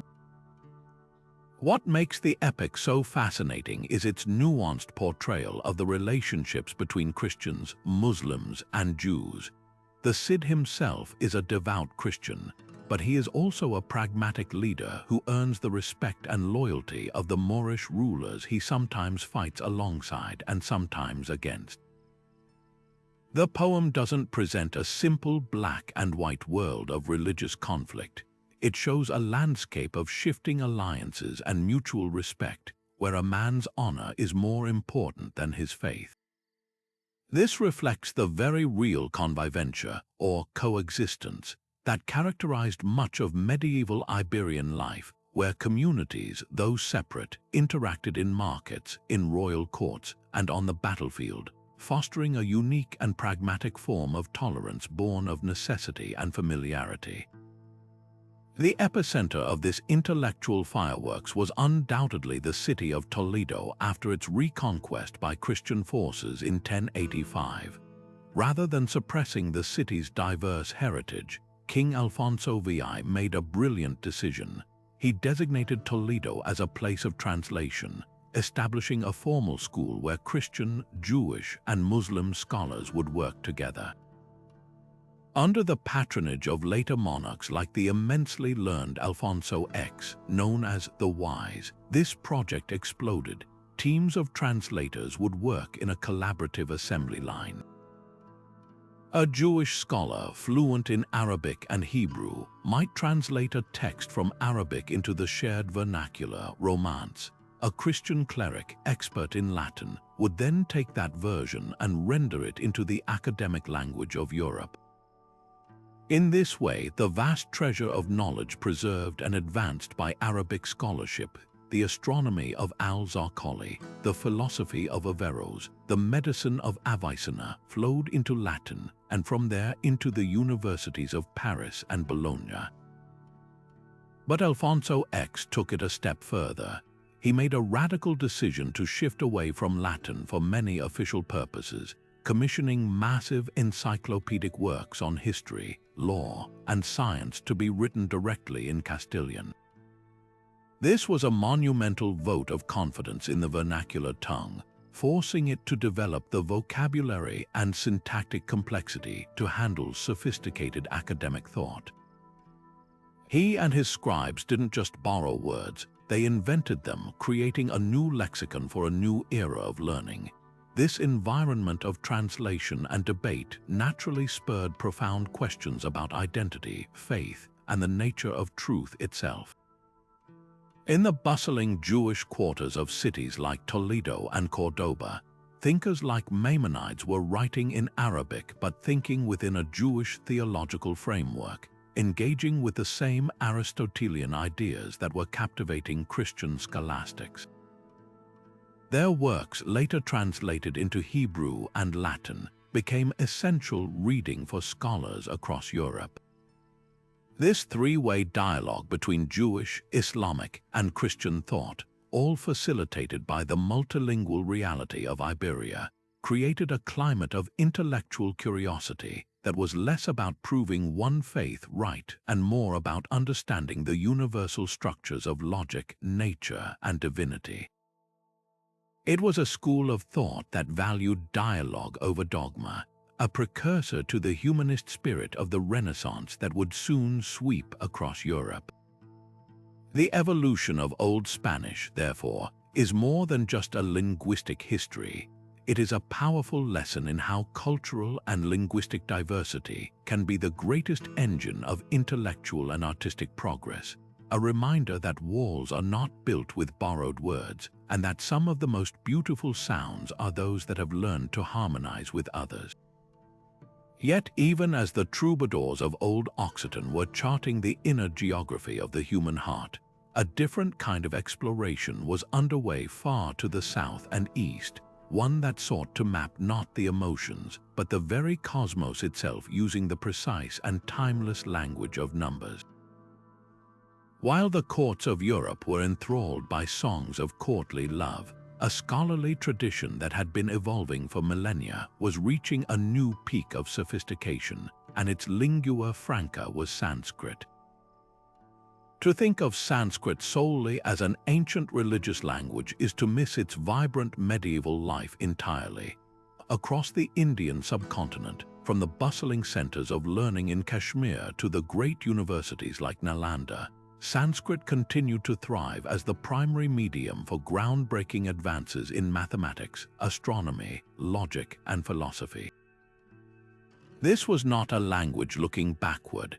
It was the essential tool for some of the most forward-thinking minds of the medieval world, men who were calculating the circumference of the Earth, pondering the nature of zero, and theorizing about gravitational force centuries before their European counterparts. The sheer brilliance of these medieval Indian scholars is staggering. Consider the figure of Bhaskara II, who lived in the 12th century. In his seminal work, the Siddhanta Shiromani Crown of Treatises, he didn't just use algebra, he revolutionized it. He offered methods for solving equations that wouldn't be developed in Europe for hundreds of years. He grasped the concept of differential calculus, providing a nascent form of the derivative to solve an astronomical problem. Most profoundly, he understood that every number, when divided by zero, yields infinity, a concept that still bends the modern mind. But perhaps his most enduring contribution was his clear and systematic explanation of the decimal place value system, which included a definitive role for zero as both a placeholder and a number in its own right. This was a conceptual leap of world historic importance. The idea of shunya, void, emptiness, zero, wasn't just a mathematical convenience. It was a philosophical concept deeply rooted in Indian thought, and giving it a numerical form allowed for an entirely new way of quantifying the universe. This mathematical revolution was inextricably linked to astronomy. Indian astronomers weren't just stargazers. They were meticulous calculators driven by the precise needs of calendar making and religious ritual. Aryabhatta, in the 5th century, had already proposed a heliocentric model, suggesting the Earth rotates on its axis, but his ideas were debated and refined for centuries by later Sanskrit scholars.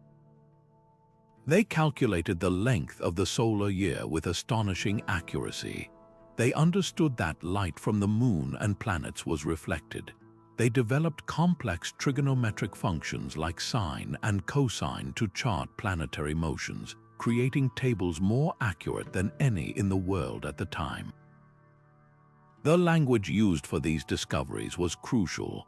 Sanskrit's unparalleled grammatical precision and its vast, flexible vocabulary allowed for the creation of incredibly exact technical terms. A single, compact compound word could express a complex mathematical operation or a subtle astronomical phenomenon, making these advanced texts both dense and brilliantly clear to the initiated. The journey of these ideas from India to the rest of the world is a story of slow, patient transmission, often facilitated by the very intercultural exchanges that defined the medieval era. Through trade routes that snaked across Central Asia and the Indian Ocean, through the diplomatic contacts between courts, and most importantly through the Islamic scholars of the Abbasid Caliphate, these Sanskrit knowledge systems began their westward migration. Arab mathematicians and astronomers, who were themselves synthesizing knowledge from Greece, Persia, and India, encountered these Sanskrit texts, often through contact with scholars in the border regions of Sind. They recognized the sheer power of the Indian numerical system and its computational methods. Key Sanskrit texts were translated into Arabic, and with them came the numerals we today misleadingly call Arabic numerals. The word for zero itself, sifr in Arabic, is a direct translation of the Sanskrit shunya. This term would eventually enter Latin as zephyrum and then evolve into the Italian zero. From Baghdad, this supercharged mathematical toolkit, now bearing the imprint of both Indian and Islamic genius, traveled to Al-Andalus in Spain, from where it finally entered Latin Europe, fundamentally enabling the scientific revolution. The language of Sanskrit, therefore, was not an isolated marvel but a critical node in a global network of medieval thought, providing the essential numerical and conceptual architecture that would later allow Galileo to measure the heavens and Newton to define the laws of motion, proving that the most abstract ideas can, quite literally, move the world. Yet even as the troubadours of old Occitan were charting the inner geography of the human heart, a different kind of exploration was underway far to the south and east, one that sought to map not the emotions, but the very cosmos itself using the precise and timeless language of numbers. While the courts of Europe were enthralled by songs of courtly love, a scholarly tradition that had been evolving for millennia was reaching a new peak of sophistication, and its lingua franca was Sanskrit. To think of Sanskrit solely as an ancient religious language is to miss its vibrant medieval life entirely. Across the Indian subcontinent, from the bustling centers of learning in Kashmir to the great universities like Nalanda, Sanskrit continued to thrive as the primary medium for groundbreaking advances in mathematics, astronomy, logic, and philosophy. This was not a language looking backward. It was the essential tool for some of the most forward-thinking minds of the medieval world, men who were calculating the circumference of the Earth, pondering the nature of zero, and theorizing about gravitational force centuries before their European counterparts. The sheer brilliance of these medieval Indian scholars is staggering. Consider the figure of Bhaskara II, who lived in the 12th century. In his seminal work, the Siddhanta Shiromani Crown of Treatises, he didn't just use algebra, he revolutionized it. He offered methods for solving equations that wouldn't be developed in Europe for hundreds of years. He grasped the concept of differential calculus, providing a nascent form of the derivative to solve an astronomical problem. Most profoundly, he understood that every number, when divided by zero, yields infinity, a concept that still bends the modern mind. But perhaps his most enduring contribution was his clear and systematic explanation of the decimal place value system, which included a definitive role for zero as both a placeholder and a number in its own right. This was a conceptual leap of world historic importance. The idea of shunya, void, emptiness, zero, wasn't just a mathematical convenience. It was a philosophical concept deeply rooted in Indian thought, and giving it a numerical form allowed for an entirely new way of quantifying the universe. This mathematical revolution was inextricably linked to astronomy. Indian astronomers weren't just stargazers. They were meticulous calculators driven by the precise needs of calendar making and religious ritual. Aryabhatta in the 5th century had already proposed a heliocentric model, suggesting the Earth rotates on its axis, but his ideas were debated and refined for centuries by later Sanskrit scholars. They calculated the length of the solar year with astonishing accuracy. They understood that light from the moon and planets was reflected. They developed complex trigonometric functions like sine and cosine to chart planetary motions, creating tables more accurate than any in the world at the time. The language used for these discoveries was crucial. Sanskrit's unparalleled grammatical precision and its vast, flexible vocabulary allowed for the creation of incredibly exact technical terms. A single, compact compound word could express a complex mathematical operation or a subtle astronomical phenomenon, making these advanced texts both dense and brilliantly clear to the initiated. The journey of these ideas from India to the rest of the world is a story of slow, patient transmission, often facilitated by the very intercultural exchanges that defined the medieval era. Through trade routes that snaked across Central Asia and the Indian Ocean, through the diplomatic contacts between courts, and most importantly through the Islamic scholars of the Abbasid Caliphate, these Sanskrit knowledge systems began their westward migration. Arab mathematicians and astronomers who were themselves synthesizing knowledge from Greece, Persia, and India encountered these Sanskrit texts, often through contact with scholars in the border regions of Sind. They recognized the sheer power of the Indian numerical system and its computational methods. Key Sanskrit texts were translated into Arabic, and with them came the numerals we today misleadingly call Arabic numerals. The word for zero itself, sifr in Arabic, is a direct translation of the Sanskrit shunya. This term would eventually enter Latin as zephyrum and then evolve into the Italian zero. From Baghdad, this supercharged mathematical toolkit, now bearing the imprint of both Indian and Islamic genius, traveled to Al-Andalus in Spain, from where it finally entered Latin Europe, fundamentally enabling the scientific revolution. The language of Sanskrit, therefore, was not an isolated marvel but a critical node in a global network of medieval thought, providing the essential numerical and conceptual architecture that would later allow Galileo to measure the heavens and Newton to define the laws of motion, proving that the most abstract ideas can, quite literally, move the world. While the precise calculations of Sanskrit mathematics were mapping the cosmos with numerical genius, a different kind of wisdom was being perfected further south, one that sought to chart the far more complex terrain of the human heart and its place in society. The Tamil language, with a literary tradition stretching back over 2 millennia, did not merely participate in the medieval world. It offered a profound and distinct philosophical vision that stood as a powerful counterpoint to the Sanskrit-dominated discourses of northern India. This was not a language of empire or conquest, but a beacon of ethical clarity and compassionate living, whose influence would ripple across the Indian Ocean and whose timeless insights feel startlingly relevant in our own fractured world. The crowning achievement of this tradition, and arguably one of the most remarkable literary works ever composed, is the Thirukkural.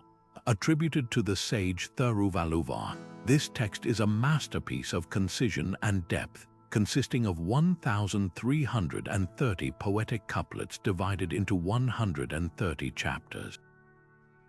What makes the Kural so extraordinary is its universalism. It is entirely secular in its outlook, avoiding any mention of gods, specific religious rituals, or caste. Instead, it presents a complete guide to virtuous living, organized into 3 overarching principles: Aram, virtue; Poral, wealth; and Inbam, love. This structure itself is a philosophical statement, arguing that a good life is a balanced one, where ethical conduct, material prosperity, and emotional fulfillment are not in opposition but are intertwined necessities for human flourishing. The ethical vision laid out in these concise couplets is both pragmatic and profoundly humane. In the section on Aram, or virtue, Thiruvalluvar delves into the essence of righteousness, non-violence, truthfulness, and gratitude. His couplets are not vague pronouncements but practical advice. He writes, "The wound caused by fire will heal, but the wound caused by the tongue will never heal," emphasizing the lasting power of words and the importance of compassionate speech. In the section on Poral, or wealth, he does not condemn material success but frames it within an ethical framework. He argues for the importance of fair wages, prudent investment, and most importantly, charitable giving, stating that the wealth of men who give to the needy is like a tree that bears fruit for others to enjoy. This idea of wealth as a responsibility, not just a reward, was revolutionary. Finally, in the section on Inbam, or love, he explores the psychology of romantic relationships with a startling modernity, describing the anxieties, joys, and deep intimacies of partnership with a sensitivity rarely found in ancient literature. This holistic approach, which refuses to separate the spiritual from the material or the personal from the social, established a humanistic foundation for Tamil thought that prioritized empathy, rationality, and social justice. This literary and philosophical richness was not confined to the Indian subcontinent. The medieval period saw Tamil become a language of commerce and culture that traveled extensively across the maritime Silk Road. Tamil merchants and guilds established trading outposts across Southeast Asia, from the shores of Burma and Thailand to the islands of Java and Sumatra. Where they went, their culture followed. The vibrant Hindu-Buddhist kingdoms of Southeast Asia, like Srivijaya, were deeply influenced by Tamil aesthetics, religious concepts, and political ideas. Inscriptions in Tamil have been found as far away as Egypt and Oman, left by traders who spent months living in foreign ports. This was not a one-way transmission, it was a dynamic exchange. Tamil absorbed words and concepts from Arabic and Malay, while its own literary forms and ethical ideals influenced the developing cultures of Southeast Asia. The very concept of a righteous king, a Dharma Raja who rules with compassion and justice, found in Thai and Cambodian traditions, echoes the political philosophy articulated in Tamil texts like the Thirukkural and the ancient Tamil grammatical work, the Tolkappiyam, which also outlines a code of conduct for rulers and citizens. The enduring power of this medieval Tamil wisdom is perhaps best demonstrated by its vibrant afterlife in the modern era. During the 19th and 20th centuries, as Tamil scholars began to rediscover and print these ancient texts, they became a powerful rallying point for a cultural and social revival. The Dravidian movement, which sought to articulate a distinct identity for the people of South India separate from the Sanskritic North, found its intellectual and ethical foundation in the Tamil classics. The Thirukkural, in particular, was held up as evidence of a sophisticated, independent, and egalitarian civilization that predated and existed outside of the caste-based hierarchies often associated with Brahminical Hinduism.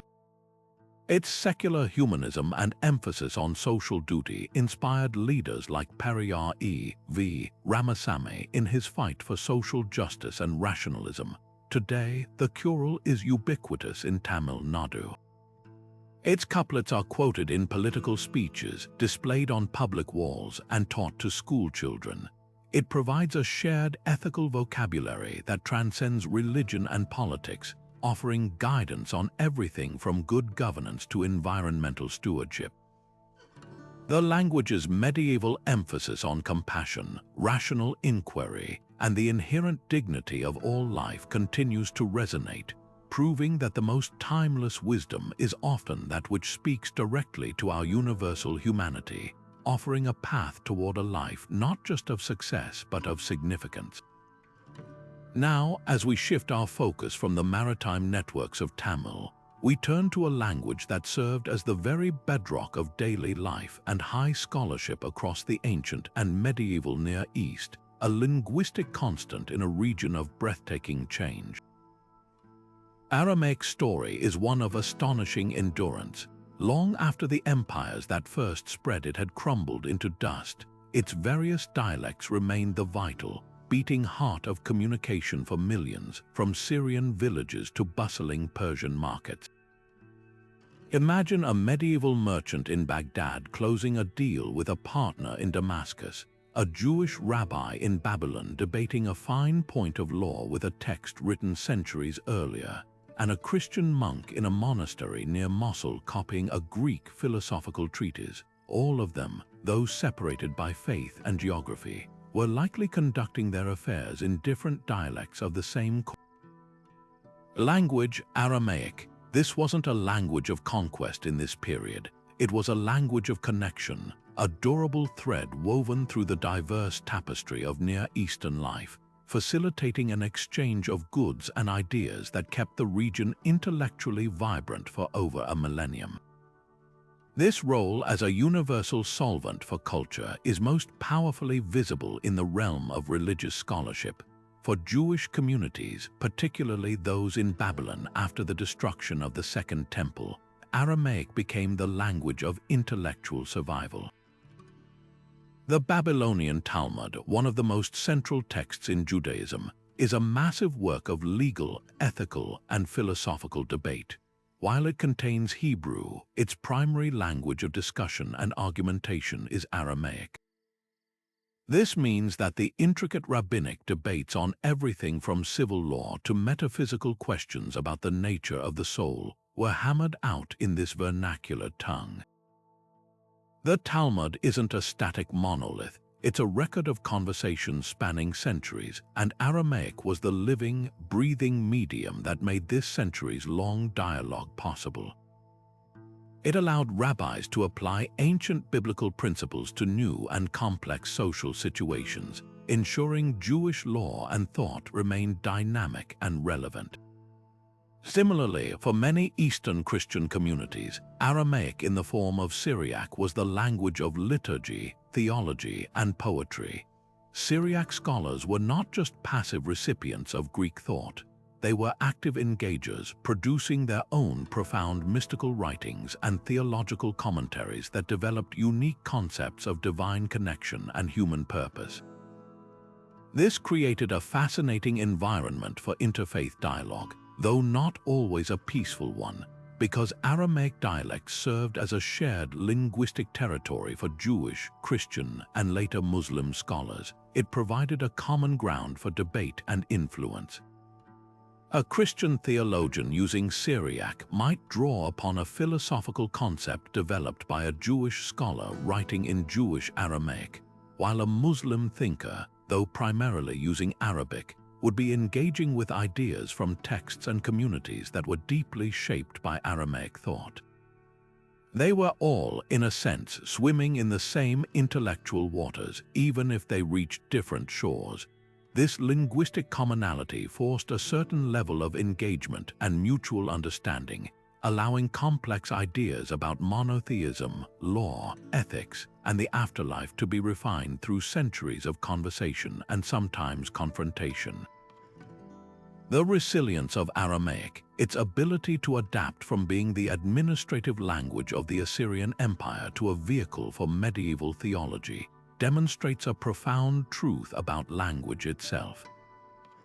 It shows that a tongue's power isn't just in its ability to conquer, but in its capacity to persist, to provide a stable foundation upon which generation after generation can build new layers of meaning, preserving the old while constantly making room for the new.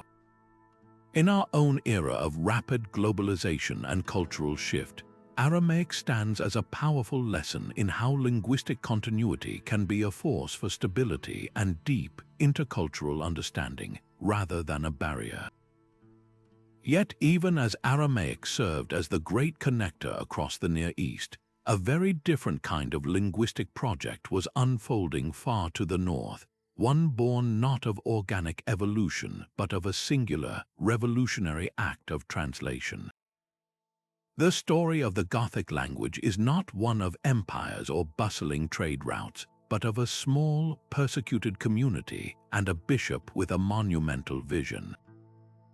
In the 4th century, a man named Ulfilas, or Wulfila, meaning little wolf, was tasked with shepherding his flock of Gothic Christians who lived within the borders of the Roman Empire, but under constant pressure from their pagan kin.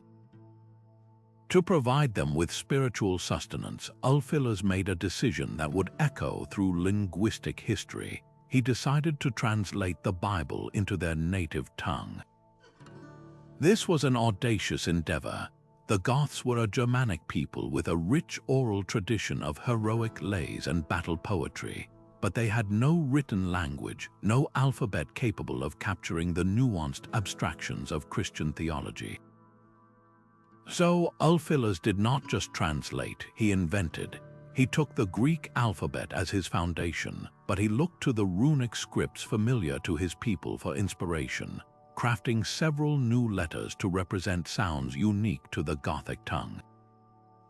The resulting Gothic alphabet was a powerful hybrid, a visual symbol of the cultural fusion he was attempting, bridging the classical world of the Mediterranean with the warrior culture of the Germanic North.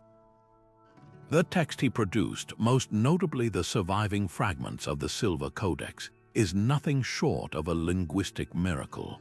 It is the earliest extensive documentation of any Germanic language, predating Old English and Old High German texts by centuries. For linguists, it is a priceless Rosetta Stone, a frozen moment in time that allows us to hear the ghost of a common ancestral language, Proto-Germanic, with a clarity impossible from later sources.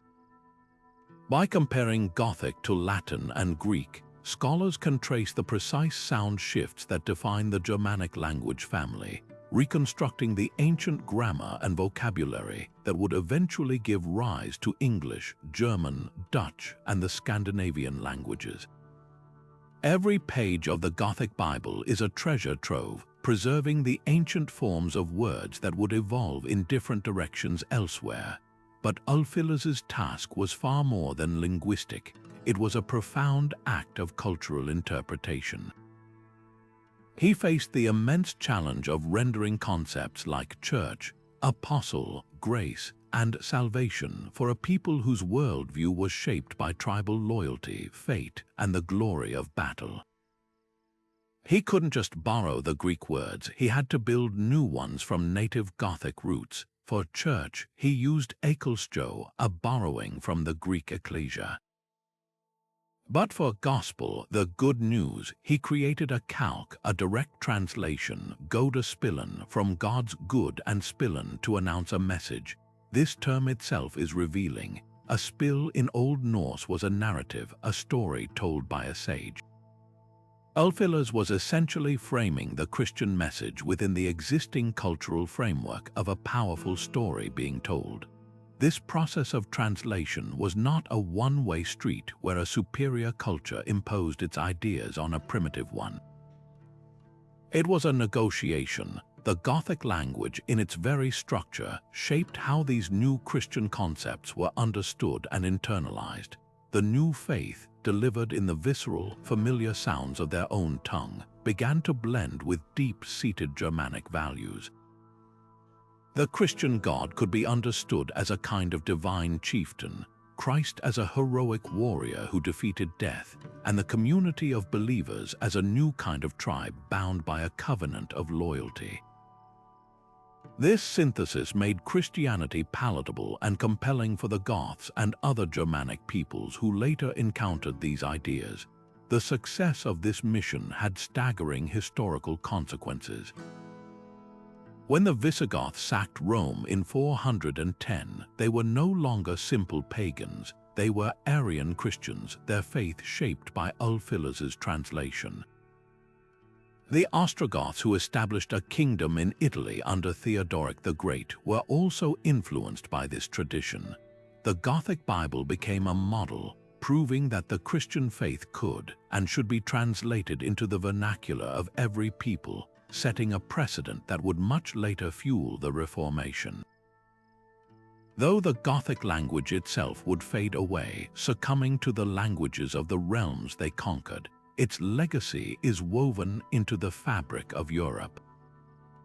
The very fact that we can so deeply understand the history of our own languages is a direct gift from Ulfilas and his small band of believers. His work stands as a timeless testament to the idea that to truly reach the human heart, the divine word must first speak in a mother's tongue.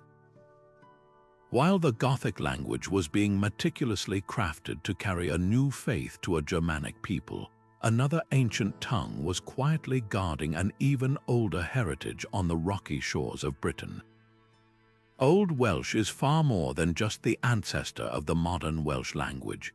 It is the deep, resonant voice of the Brythonic Celts, a people who had witnessed the march of Roman legions, the arrival of Saxon invaders, and the slow spread of Christianity, all while fiercely maintaining a unique cultural identity. This language became the vessel for one of the most dazzling and complex mythologies to survive from medieval Europe, a collection of stories that offer a window into a world view where the boundary between the human and the magical, the natural and the supernatural, was thrillingly porous. The greatest treasure of this tradition is the Mabinogion, a collection of 11 prose stories compiled from earlier oral traditions in the 11th through 13th centuries. To call these stories mere folklore would be a profound mistake. They are sophisticated narrative architectures that explore the deepest questions of power, responsibility, kinship, and our relationship to the land with a psychological depth that feels startlingly modern. The world of the Mabinogion is not a simple moral universe of clear good and evil.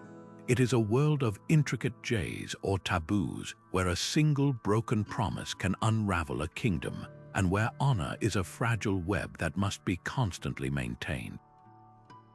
In the branch of P. Will, Prince of David, we see a nobleman swap places with the king of the otherworld, Aron, to defeat a common enemy, a tale that explores themes of identity, loyalty, and the bonds that can form between even the most different of beings. The story of Branwen, daughter of Llŷr, is a heartbreaking tragedy that begins with a politically arranged marriage to the King of Ireland and spirals into a catastrophic war, dissecting the devastating consequences of insult, pride, and the failure of diplomacy. These are not escapist fantasies. They are intricate maps of social and ethical conduct, using the medium of myth to teach lessons about justice, the proper exercise of power, and the sacredness of hospitality. The characters are deeply flawed, complex, and human, even when they are kings, giants, or magical beings. Their struggles revolve around the consequences of their actions within a tightly knit web of familial and social obligations, presenting a vision of society where the individual is always part of a larger, interdependent whole. Central to this worldview is a profound and sacred connection to the natural environment. The landscape of Wales itself is not just a setting, it is an active character in these stories. Hills, forests, and rivers are alive with presence, often serving as portals to the otherworld or Anon. In the tale of Culhwch and Olwen, the hero must complete a series of seemingly impossible tasks, many of which involve appealing to the oldest and most powerful animals. The salmon of Llyn Lliw, the stag of Redinfer, the blackbird of Cilgwri, each one a guardian of ancient knowledge. This reflects a Celtic sensibility that saw humanity not as separate from or dominant over nature, but as one thread woven into a vast, animate tapestry. The land is sovereign, and the king's worth is measured by his ability to be in a harmonious, fertile relationship with it, a concept known as the sovereignty goddess, where the health of the ruler and the health of the land are directly linked. This medieval ecological consciousness, encoded in the beautiful, rhythmic prose of Old Welsh, has found a powerful resonance in modern times, influencing the deep ecology movement and providing a mythological foundation for contemporary ideas about environmental stewardship and our place within the natural world. Yet the role of Old Welsh extended beyond the magical realms of mythology. In the quiet scriptoria of Welsh monasteries like those at Llancarfon or An Daff, a different kind of preservation was underway.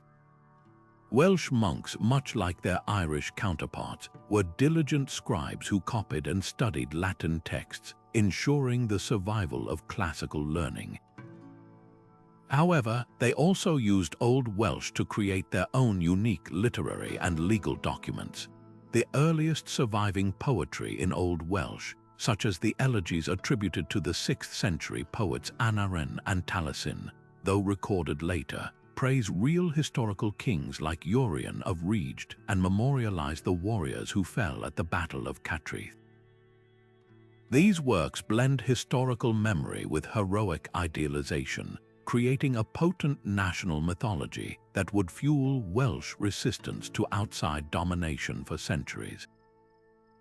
Furthermore, the Welsh law codes, traditionally attributed to the 10th century King Hywel Dda Hywel the Good, were systematized and written down in Welsh. These laws reveal a sophisticated and often surprisingly progressive society, with intricate rules regarding property, compensation for injury, and the status of women that were distinct from the English common law developing to the east. This legal tradition emphasized community arbitration and restorative justice, concepts that were deeply embedded in the language itself through specific terms now lost to us. The literary and intellectual culture of medieval Wales, therefore, was one of dynamic bilingualism. Scholars moved fluidly between the vibrant native tradition of the Mabinogian and the bardic poets on one hand, and the international Latin learning of the Church on the other. This positioned Old Welsh as a crucial bridge, ensuring that the unique Celtic perspective was not swallowed by the dominant Latin culture but could instead engage with it, absorb from it, and offer its own unique contributions to the medieval mind.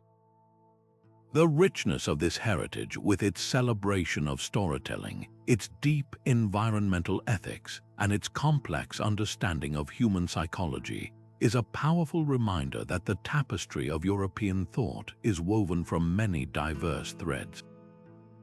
The voice of Old Welsh, though spoken by a people often on the geographical and political periphery, contributes a unique and indispensable pattern to that tapestry, one that continues to inspire artists, writers, and thinkers seeking a different way of being in the world.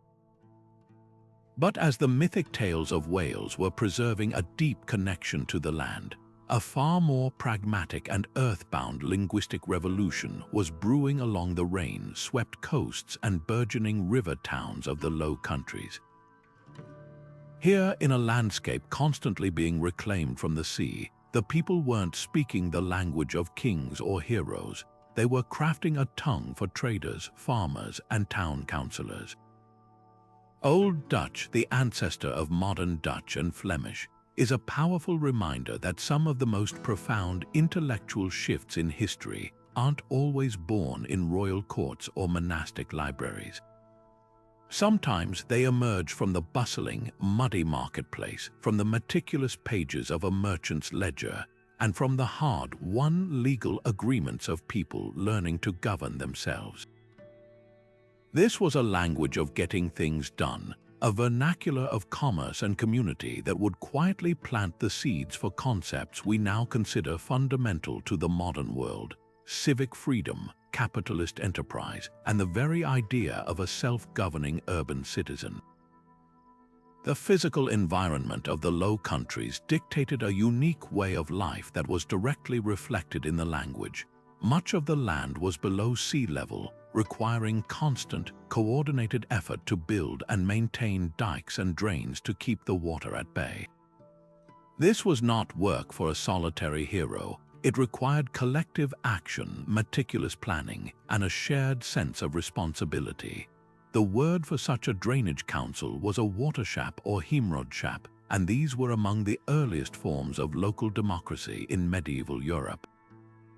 Farmers and landowners had to work together, make rules, and elect officials to manage their common water defense. This practical necessity bred a culture of cooperation and pragmatic negotiation, and the language of these agreements, the specific Old Dutch terms for obligations, shares, and communal decisions, created a vocabulary of collective action that would later be applied to urban governance.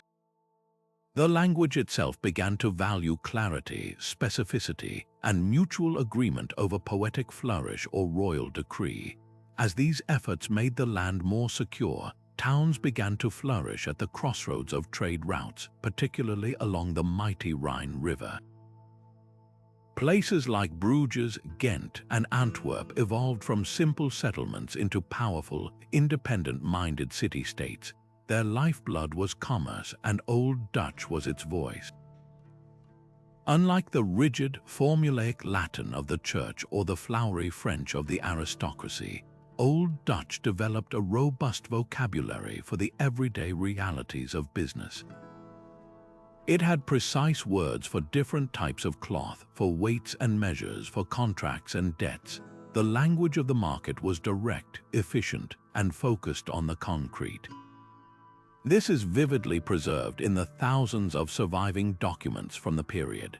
town charters painstakingly negotiated with local counts to secure freedoms from certain taxes or the right to hold their own courts, guild regulations that set standards for craftsmanship and provided a social safety net for their members, and perhaps most importantly, the detailed ledgers and letters. Merchants, these weren't literary works, but they are philosophical documents in their own right. They record a worldview based on trust, credit, and the rule of law, even if that law was written by merchants for merchants. They show us the early development of concepts like partnership, insurance, and banking, all hashed out in the straightforward prose of Old Dutch. This practical, bottom-up approach to society had a profound influence on the region's neighbors. The Hanseatic League, the vast network of trading cities across northern Europe, used Middle Low German as its lingua franca, a close cousin of Old Dutch. The constant contact between merchants in ports from London to Riga meant that the commercial and legal concepts developed in the Dutch towns quickly spread along these trade networks. Words and ideas about urban rights, contractual law, and merchant practice seeped into other Germanic languages, carried by the ships that carried their goods. Furthermore, the geographical position of the Low Countries made them a natural crossroads between the French-speaking south and the German-speaking east. Old Dutch acted as a linguistic filter, absorbing influences from both and then refining and re-exporting them. This constant, pragmatic exchange of goods and ideas created an intellectual environment that was inherently open, flexible, and oriented toward the future. The focus was on what worked, on what fostered prosperity and stability for the community. This wasn't the high philosophy of Aquinas or the mystical visions of Hildegard. It was the philosophy of the burgher, the town dweller, who believed that order and progress could be built from the ground up through mutual agreement and common sense. The legacy of this mercantile, urban language is immense, though often hidden in plain sight. The bustling capitalist spirit of the Dutch Golden Age in the 17th century, with its groundbreaking joint stock companies and vibrant art market, didn't appear out of nowhere. It was the direct result of centuries of slow, pragmatic development in the towns of the medieval Low Countries, where a language of trade and self-governance had been patiently perfected. The democratic ideals that would later inspire revolutions across the world have one of their many roots in those watershed meetings and town hall debates, where ordinary people first learned to use their words to manage their common affairs. Old Dutch teaches us that profound social change isn't always announced with a dramatic manifesto. Sometimes it's quietly encoded in the dry language of a commercial contract or a town charter, a testament to the revolutionary power of people simply talking to each other, making deals, and building a world together. So what does this grand tapestry of 22 languages ultimately show us? It reveals a fundamental truth that challenges so many modern assumptions about history and progress. The medieval world was not a collection of isolated, warring civilizations, each developing in its own lonely silo. It was instead a vast and surprisingly interconnected network, a proto-internet of ideas, where knowledge was the most valued currency and translation was its essential bandwidth. Think of it not as a series of separate trees, but as a single, sprawling forest with a deeply intertwined root system. A new philosophical concept developed in Baghdad by a scholar writing in Arabic could, within a generation, be debated by a student in Paris using a Latin translation that had passed through a Hebrew intermediary in Toledo.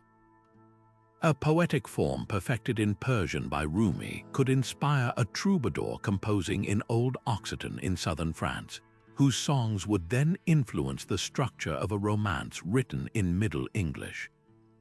The mathematical concept of zero, born from the Sanskrit shunya, could travel through Arabic cipher to become the Italian zero, thereby revolutionizing European mathematics and making the scientific revolution possible. This was not a neat, linear process but a messy, vibrant, and often chaotic exchange, fueled as much by conflict and conquest as by peaceful trade and scholarly curiosity. The Crusades, for all their violence, opened channels for the flow of Greek manuscripts from Constantinople to the west. The Mongol invasions, which devastated vast regions, also inadvertently connected the intellectual worlds of Persia and China. The reconquest of Iberia by Christian kingdoms did not erase Islamic and Jewish learning. It forced a new synthesis as the vast libraries of Toledo became translation hubs for the entire continent. Every point of contact, whether on a battlefield, in a marketplace, or in a royal court, became a potential node for the transfer of ideas, and at the heart of this entire system were the languages themselves, not as barriers but as bridges. Each tongue was a unique tool, perfectly shaped by its culture to articulate specific kinds of truths. Latin, with its logical rigidity, was the ideal language for constructing watertight theological and legal arguments. Arabic, with its capacity for precise technical description, became the perfect vessel for advancing algebra, optics, and medicine. Persian, with its lyrical beauty and metaphorical depth, was unmatched for exploring the complexities of divine love and mystical union. Greek provided the foundational vocabulary for philosophy and abstract thought. The genius of the medieval period was its polyglot nature. Scholars didn't see these languages as being in competition. They saw them as a collective toolkit. To understand the full picture of reality, you needed access to all the tools. This is why a single thinker like Gerard of Cremona could spend his life in Toledo translating dozens of works from Arabic into Latin, or why Jewish scholars were so often the crucial linchpins, fluent in Arabic, Hebrew, and the emerging Romance vernaculars. They were the human routers in this network, ensuring the data packets of knowledge kept moving. This interconnected legacy is not some ancient relic. It is the very operating system of our modern world. Every time we go to court and hear a term like habeas corpus, we are hearing the echo of medieval Latin legalism. Every time we take an aspirin, we are benefiting from a medical tradition that passed from Greek to Syriac to Arabic to Latin.